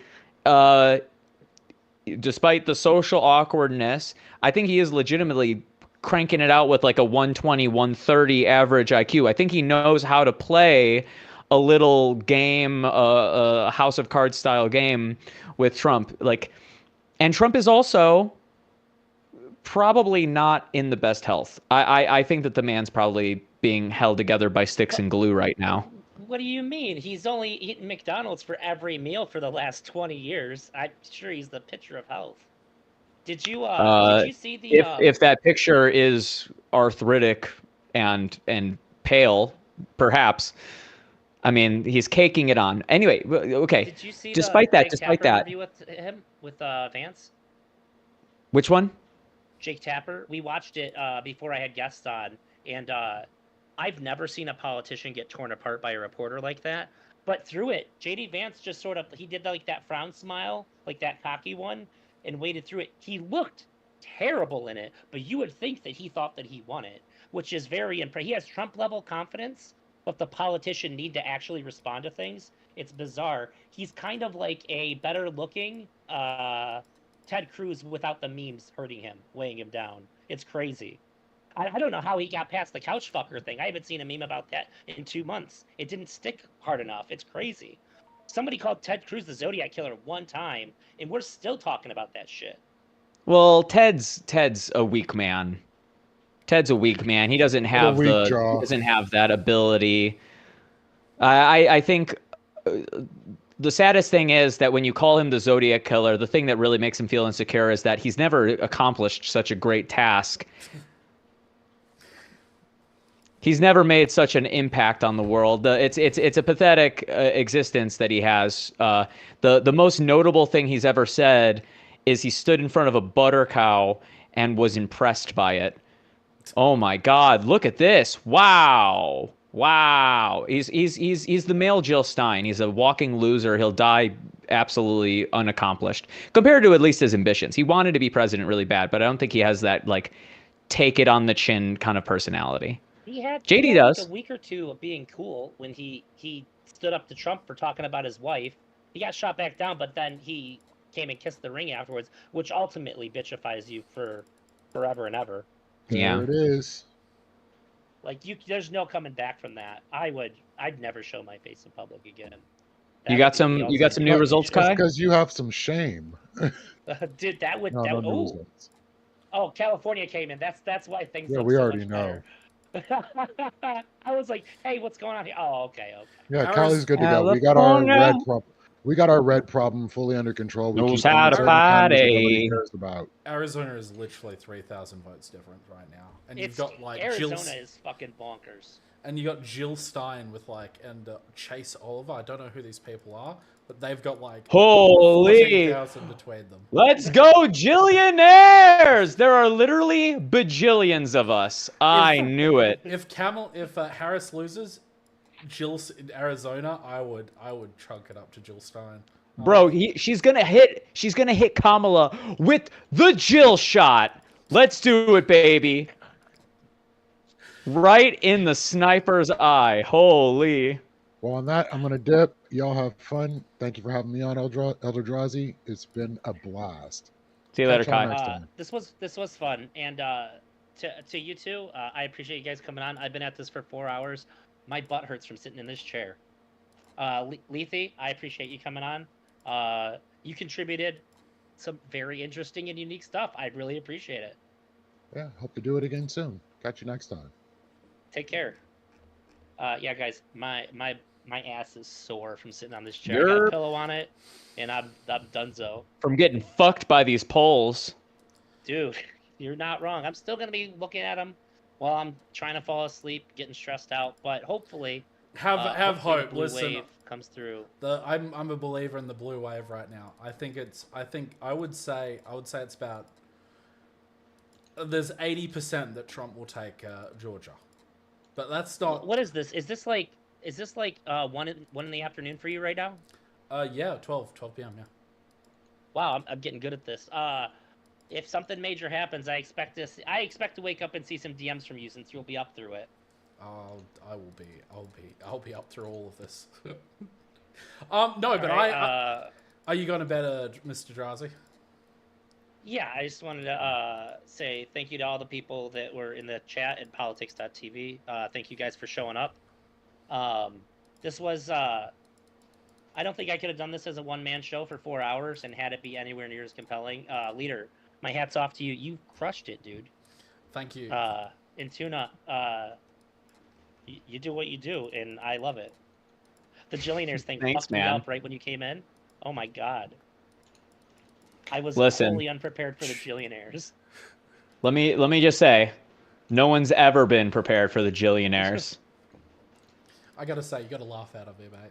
You're a funny guy. It's such a Tuna thing to come in with the most abstract, out of left field thing and run with it hard as a motherfucker. I could have never guessed in a million years. How about you guess this, buddy?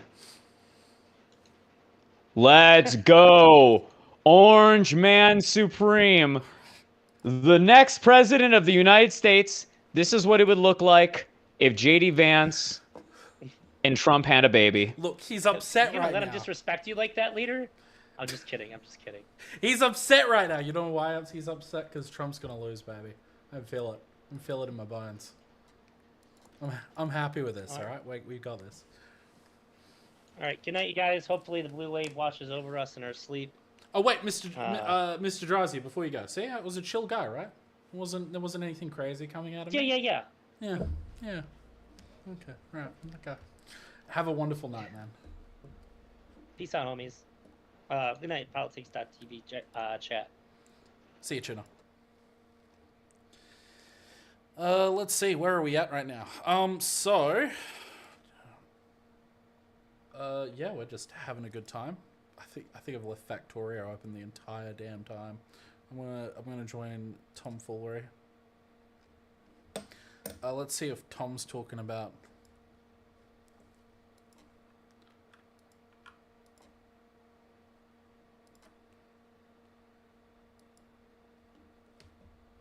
Let me tell you how I finally.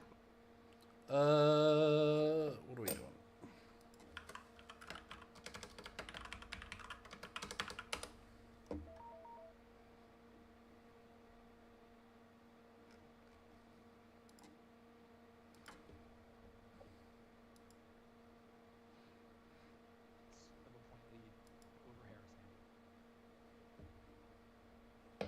Okay. All right. So where are we at right now? Let's put on some. Let's put on a little bit of music and continue the coverage.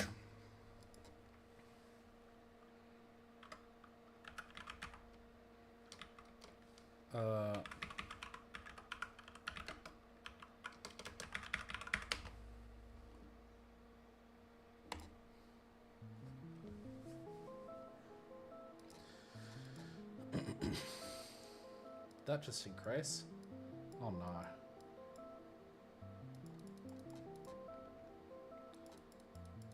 Oh no. That is a larger increase than I would have liked to say. 214. If Trump gets Pennsylvania, I think Harris's like margin of way to victory just gets a lot narrower. Let's have a look. I think I really want to focus in on Pennsylvania for a bit. So we got Chester County, 58% towards Biden. Chester County, 59% towards Harris, with 47% in. That's good. And what about the rest of the country? York County. Well, actually, before we do, let's get an understanding of like how the country's going. So, geez, that's York County is. All right, York County. Let's have a look. 61.5%. That's a pretty big one for Trump. They're neck and neck. That is absurd. Wait, hold on. How much he's lost major sort of ground in York County. How did Biden come out on top? Okay. 31% counted. It's possible there's more to it. That's very promising. That needs, for Harris to win, this needs to stay relatively the same. Let's have a look. Adams County, which is next to it, 70% and 70.9%. A little bit more with 60% counted. It's not a huge deal. Fulton County. Okay. 85.5. Franklin, Bedford, Fulton. 86% towards Trump. Somerset.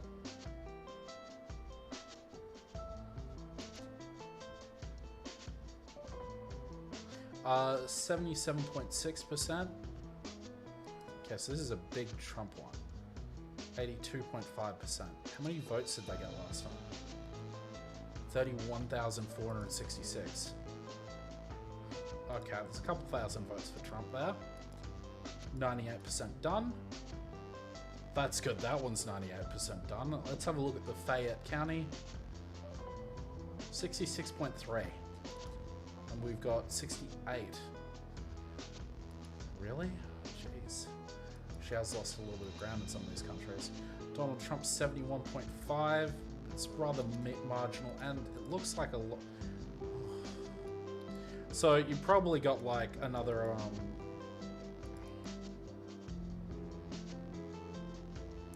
another 5k votes probably heading towards Trump from this. Maybe a little bit more. 88.6%. With 60% towards 59.3. 59.6% to Biden. Harris has lost ground in Pittsburgh. Maybe she can gain it back, but it's almost done. I would still say that like 10% is like another 40,000 votes. It's not too bad. So I guess what will be the net result from this?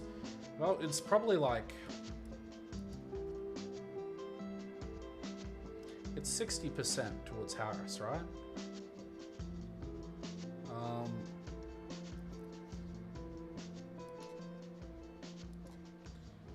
Let's see. 392,631 plus 262,731. 625,000 times 1.2, 750,000 votes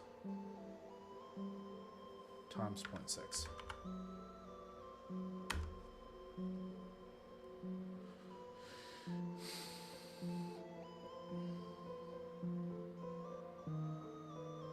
It's not times 0.12, I'm confused, it's times 1.1. Plus 262,731 equals, all right, and we'll go 3303 and 3026 as well, and we're going to go times 1.1, 727,000 times 0.6 times 0.59. 429,000 is the votes, so we're probably looking at roughly 29,000 votes more for Harris, and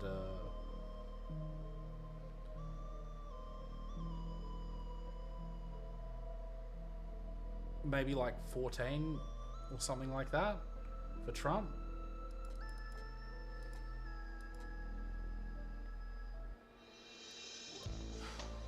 But she needs 200,000 votes. Let's have a look. Yeah, okay. It's these like, there's a couple of smaller countries out. Let's go Erie County. Oh my goodness, that looks like a good one. 48% left. Let's have a look at this. Harris with 56%. That is wild. Okay. Yeah, if there's a 50, that's another 40,000 votes. Okay, 37,000 votes. So if I reckoned,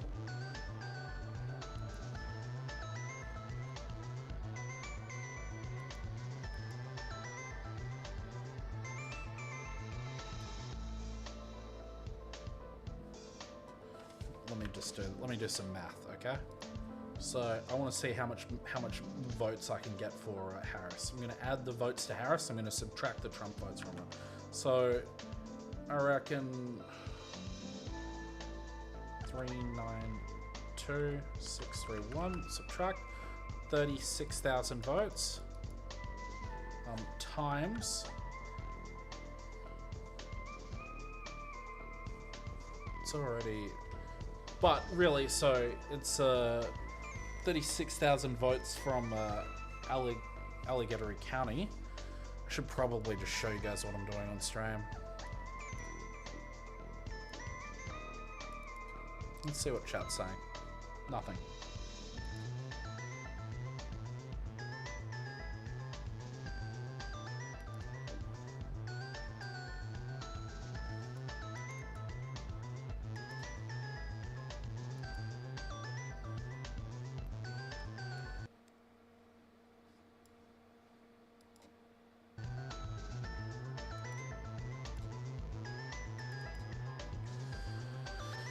Okay.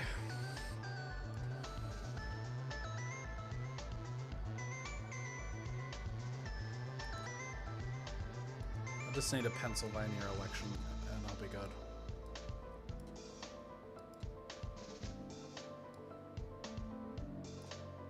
Okay, there we go.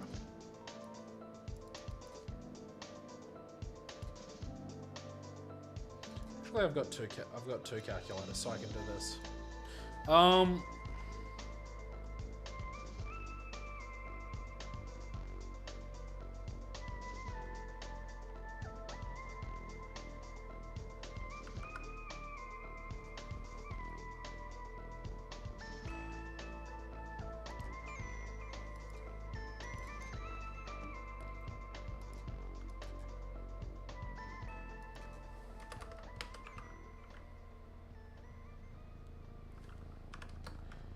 Zero 4.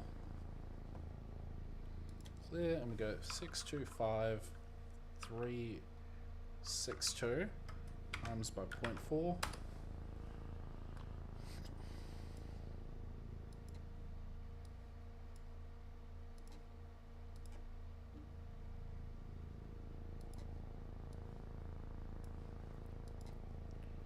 Minus 262731.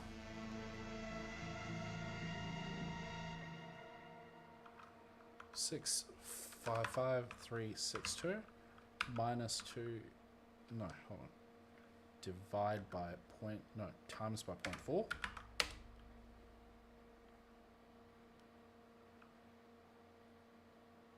Okay, hold on.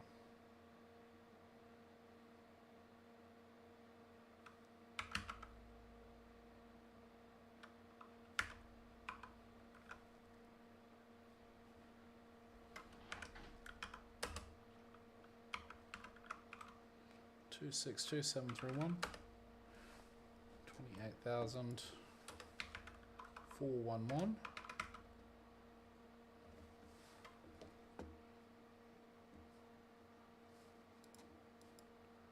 Seven eight 7,804 minus 28,411. So 10,000 votes. It's got to be more than that, right? Has to be more than that. Alright, I'm going to stop this. I don't think I can do math while in the middle of streaming and everything like that. Let's have a look over here. 30%. Detroit has still not come in yet. Pennsylvania.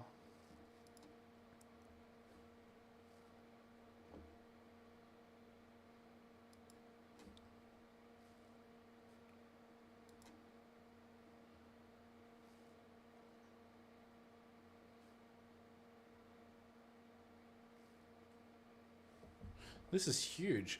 If this is true here, the 7,000 votes each, you're expecting 60,000, but Trump was so far ahead in Cambria, so far ahead.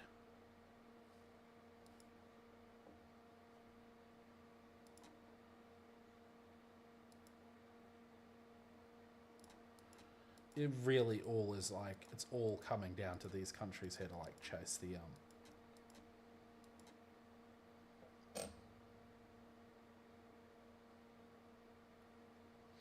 Okay, so what am I going to do? Let's get a calculator out. I really just want to do this. I really want to crunch the math.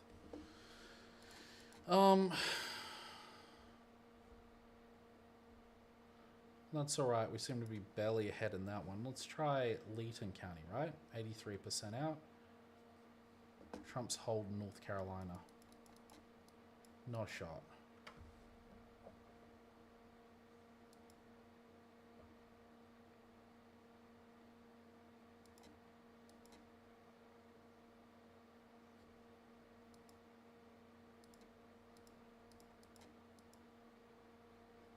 Cumberland.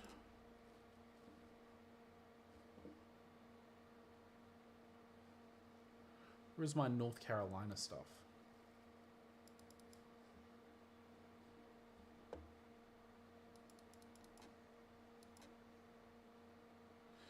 $136,000.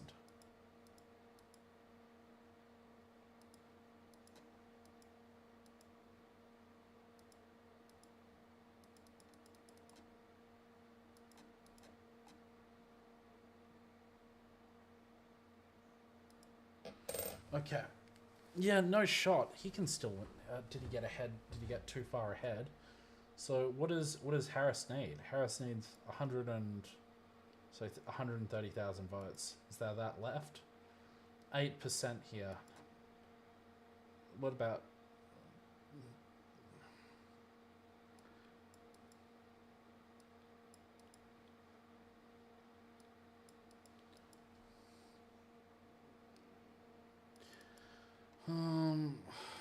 Yeah, it looks like it. Alamance County. How big's this one? Georgia, Arizona, North Carolina. Was traditionally it went Trump pretty hard. But it's starting to go Harris. Who knows? In Wake County.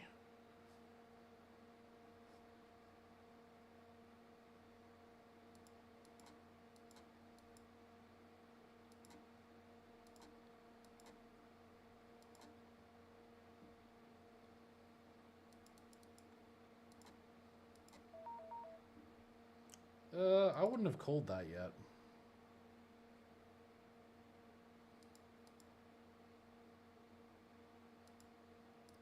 It's so close. I can sort of see them. Get it. It really. If this one holds this amount of votes, it's possible, I guess. No, with. Yeah. Yeah, it's probably done. Unless there is like another one with like. Yeah. Harris is above 60,000 votes. Okay. Harris will take that. Alright, let's check over here. Oh dear, the gap is widening. Trump gets Pennsylvania, that's it. Is that it? Let's have a look.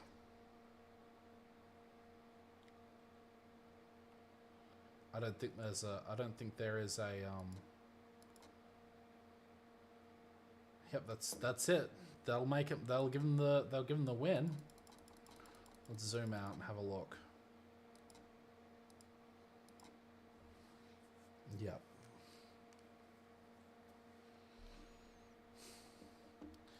Pennsylvania with 19 will hold. We'll get Trump. If Paris loses this, Pennsylvania, she's lost the run.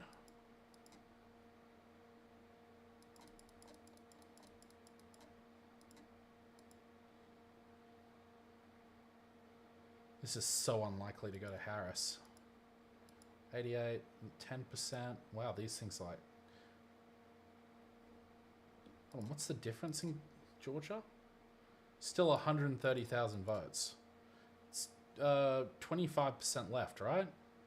Sure, let's just do some simple math.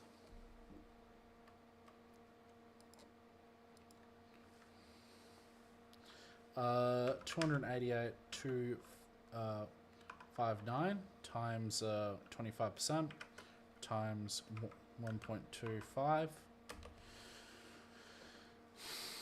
minus 288 259 85,000 votes.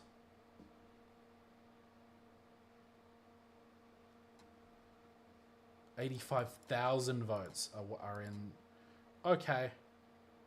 Oh, it's doable, but it's going to be close. Oregon.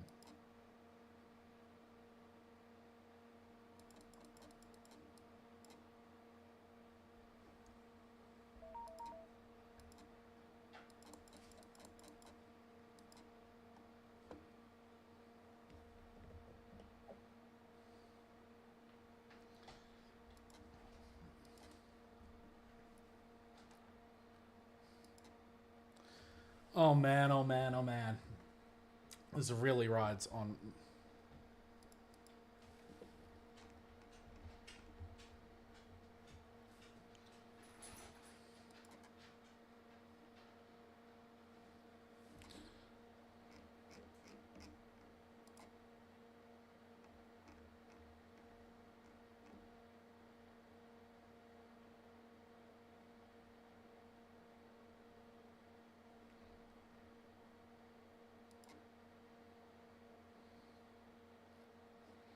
Let's see what tomfoolery is talking about.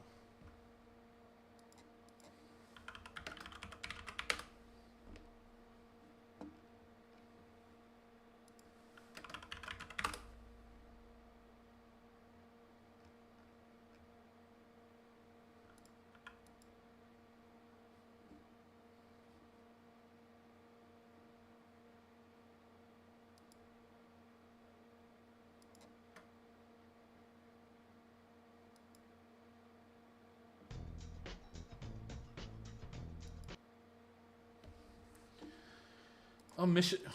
Yeah, we'll have to say, won't we? Michigan is 32% counted, but Detroit is like barely touched. Detroit.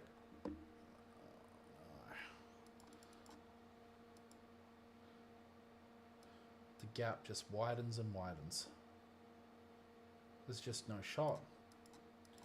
Unless it's like run out of steam. I don't know why Pennsylvania's like so badly flipping. Let's 60. There was like, let's check on Fayette County. 68.6 with 40,000 votes. A little bit of a swing towards Trump, but 98% counted.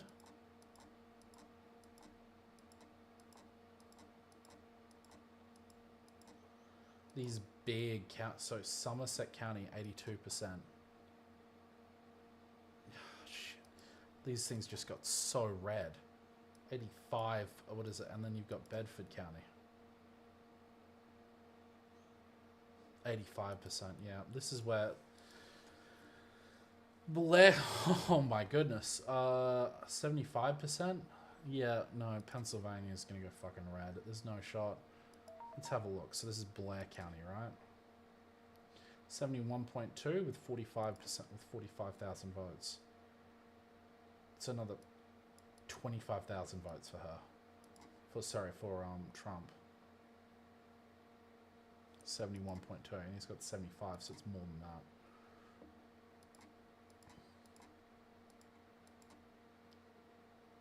that. Let's Lackawanna County. Let's have a look at 53.7. No, they're all dropping. Monroe County, 49.9. Yeah, Biden took those. He took those by storm. 49.8. Let's have a look at this one. Yeah, it doesn't look like they're going to take Pennsylvania. All right. So, if they don't take Pennsylvania, right, hypothetically, if they don't take Pennsylvania,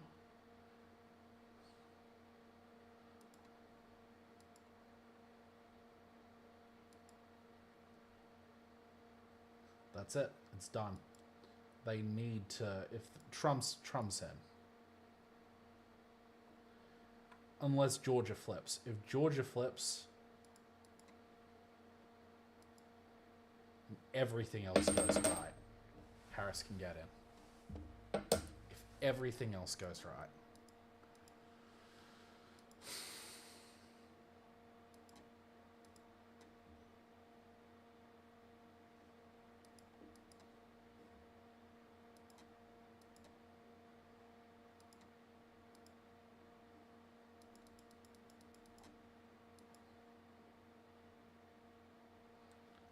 The gap is widening.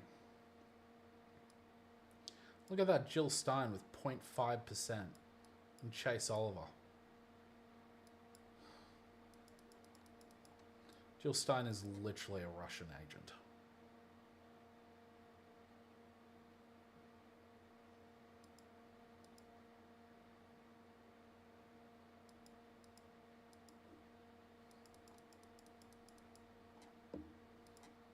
And Arizona is still too close to count.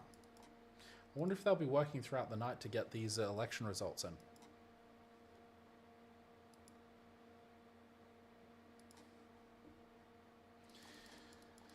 Well, it is what it is.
Oh my goodness.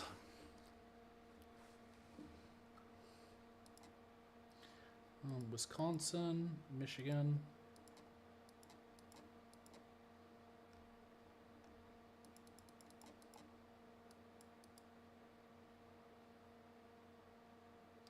%91 done.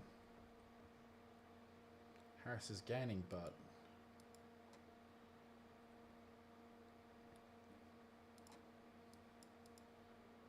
oh, what's 10% of the total? So it's like 500,000 votes. Yeah, okay, 9. It's like, it's a lot of votes. It's a lot of votes.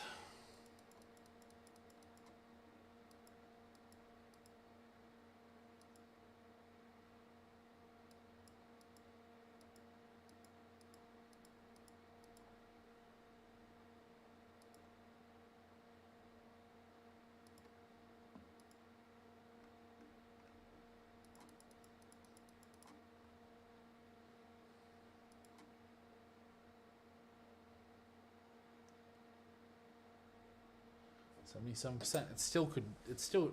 Harris could still make a comeback. It just doesn't appear like it. Keene County.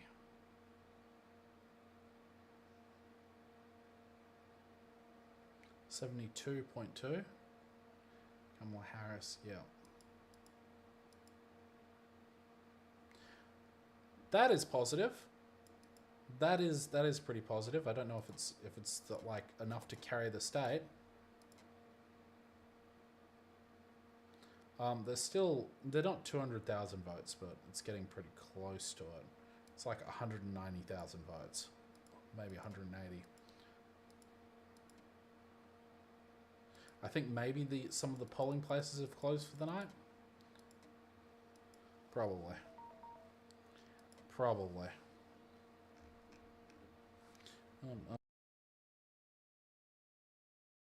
No, that one. There we go. Okay, muted in Discord. Let's see.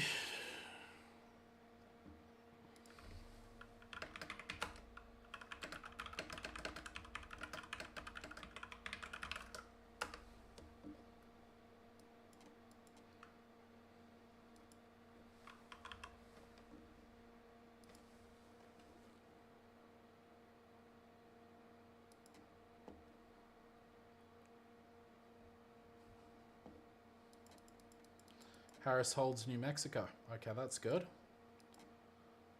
It's been called for Harris. 230, 192. Minnesota's turning blue. I don't know if he'll hold though. Could check. Keep trying to emphasize those aspects, and they didn't play the identity politics. The Republicans were playing the identity politics more than anybody else, and I think that's generally true anyways, but this time it was just a massive difference where they were all super worried about the identity politics. Minnesota, so let's have a look. Hairpin County, Biden, 70%. Let's check Hairpin County.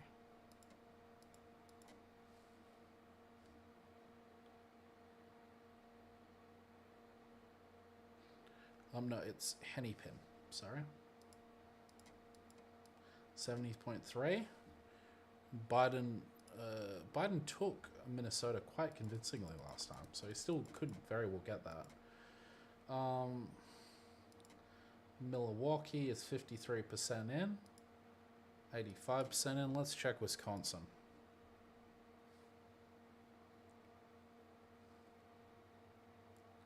%75%. She's a little bit behind. It was really close last time. She cannot be behind at all. 66.7. Yeah, and Biden's ahead. With Biden had 69. Let's check Rock County. Harris has 52. Biden had 54.7. Oh, that's real bad. Harris of Iowa County with 21% voted. 58. Biden got 55.9, but that really doesn't matter. The big ones would be Dane County, 74.4. It's within a hairpin. It's like 1%. It still could bump up. It could bump down with 90% counted. Oh, that's going to be close. How about, is there any of the other big ones? Chipper.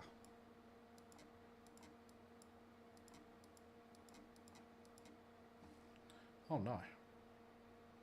So, Chipper got Trump for 59.3, and Donald Trump is cruising at 65.4. 76% in. Biden and Trump, 54. Okay, so in EU Claire, 54.3. 54.8. Harris is slightly ahead there. How about Jackson? La Crosse County. Biden had 55.7. Donald Trump's ahead there. Donald Trump looks like he's going to take this. Vermont, 51. He's at 56. Crawford. Donald Trump has 59. And he had 53% before.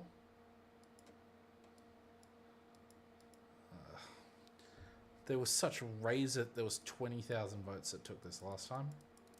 That's going red. Trump has it. Oh boy. Alright, this doesn't interest me anymore. He's got it.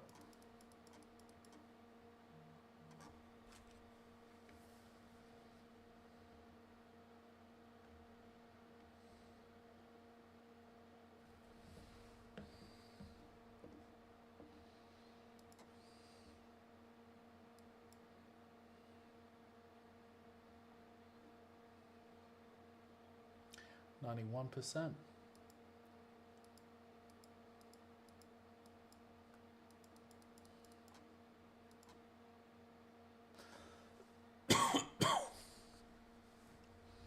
And the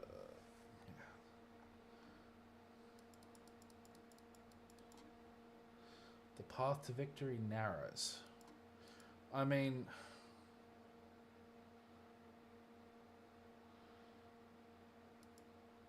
it was called for him. Is it possible that Harris makes a comeback here?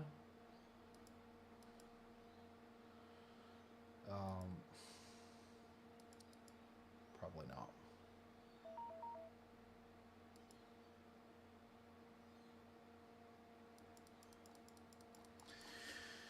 Yeah, this is going to Trump. That's my prediction. I mean, hypothetically, right? Say that somehow Harris pulls it out of her butt and she gets this. Trump is probably going to take Minnesota. Wait, really? Yep.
150,000 votes. Can they make it? I don't know. Seems that most...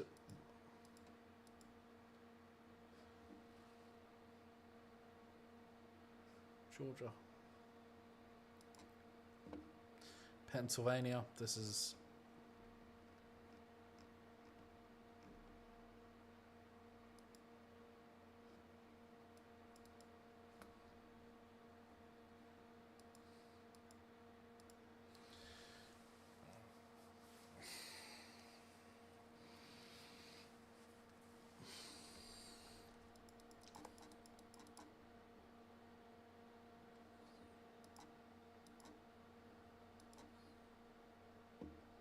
Alaska's 3, Hawaii is 4.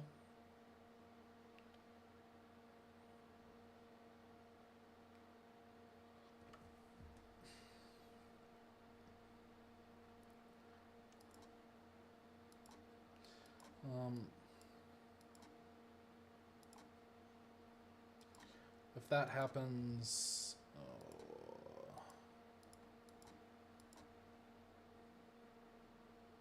they still lose. They can't lose Pennsylvania. They can't lose Wisconsin. They can't lose Georgia. And they need to win everything else. Trump is just too far ahead at this point for anyone to win. I mean, like, the chances of her winning Georgia are 5%, maybe 10. Pennsylvania looks like it's gonna go red. It looks like I'm done. I'm done with this. I don't want to do it anymore. I don't want to do it anymore. Oh, goodness me.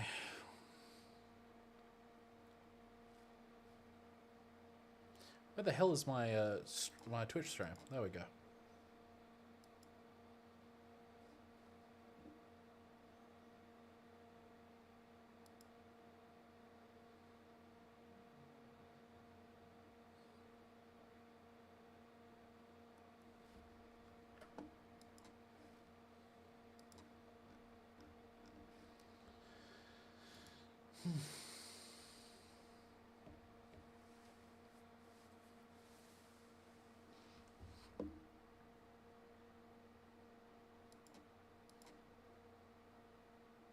JJ.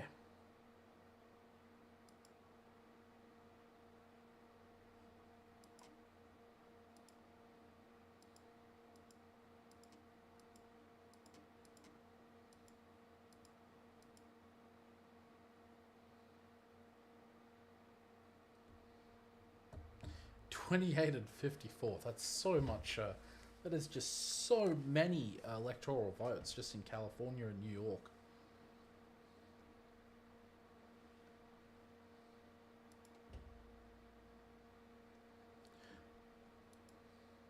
Stuck.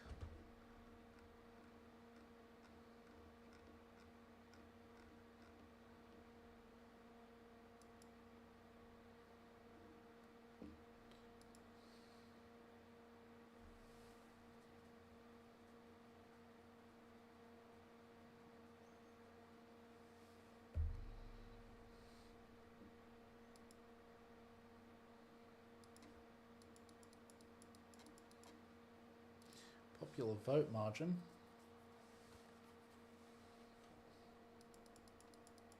They should have taken Biden. Biden would have won.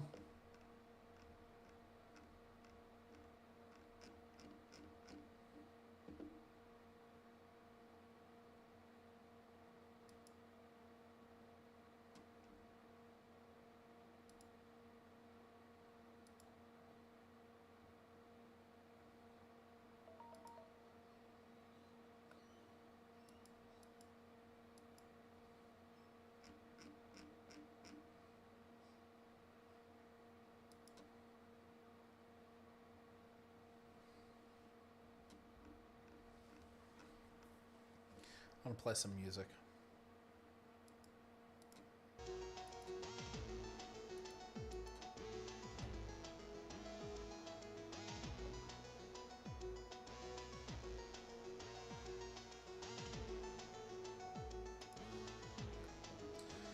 Okay, looks like something was hold. Harris holds Virginia.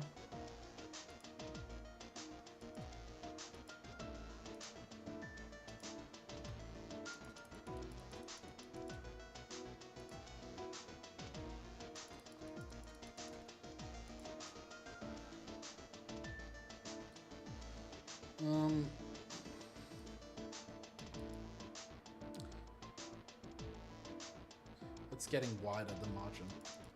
Pennsylvania is the margin's getting wider. The margin's getting wider. I don't know why Nevada hasn't even started calling yet.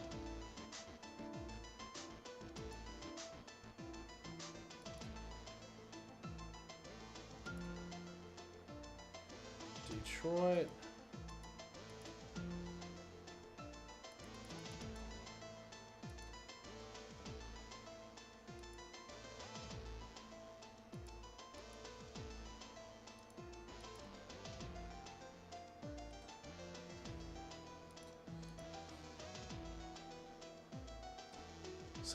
Her like 62.6.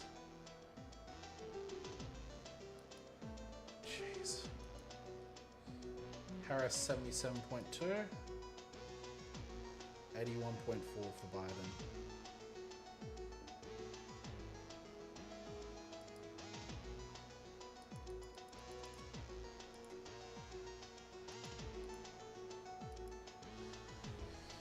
Hmm. 93.5%. That's not good.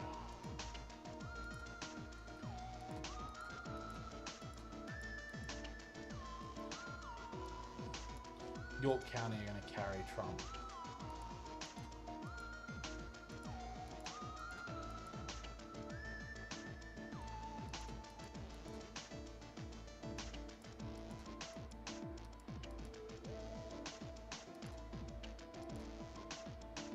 %60 in Delaware County.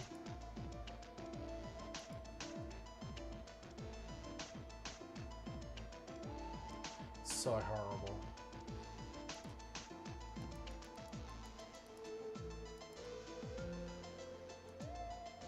Let's see what Cameron County looks like.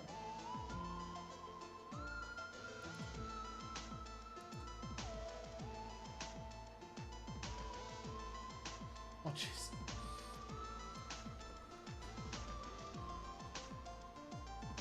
Anyway, we're looking at like 3 million votes. Let's see roughly what people have. Good lord, he just jumped up another 20,000. He's now 2.2. It's still possible, but like the swing, there needs to be like a big swing towards blowback. What just happened? When I say it's still possible, I mean highly unlikely.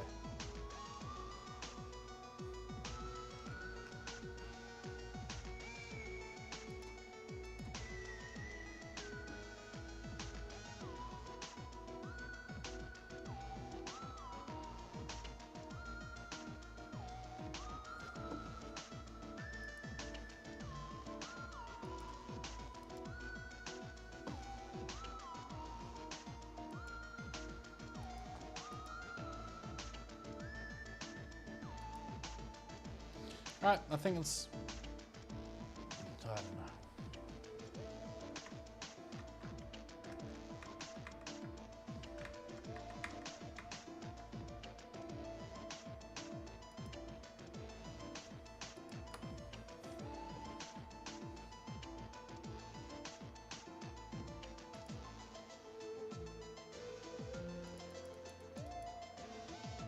$53%, 51%, 46.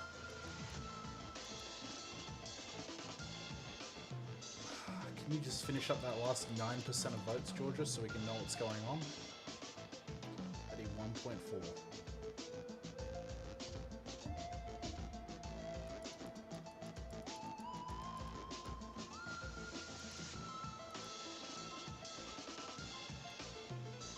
So close.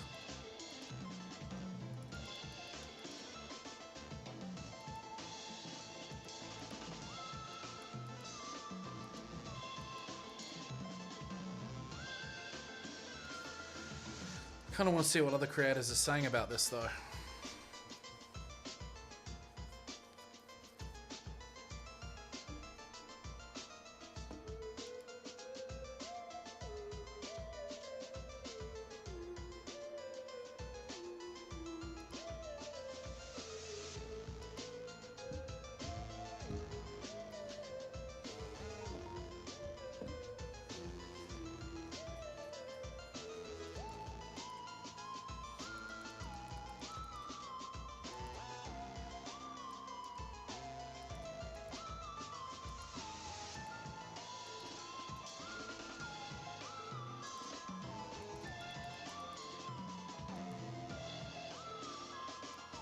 Trump leading, 98%.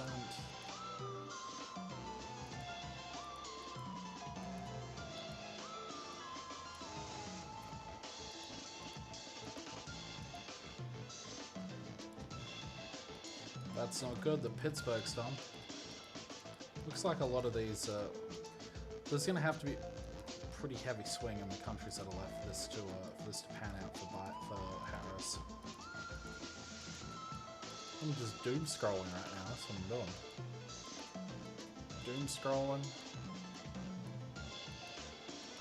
Looks like the majority of like the country stuff is done. It's possible that there is a big swing towards Biden to Harris in some of these countries.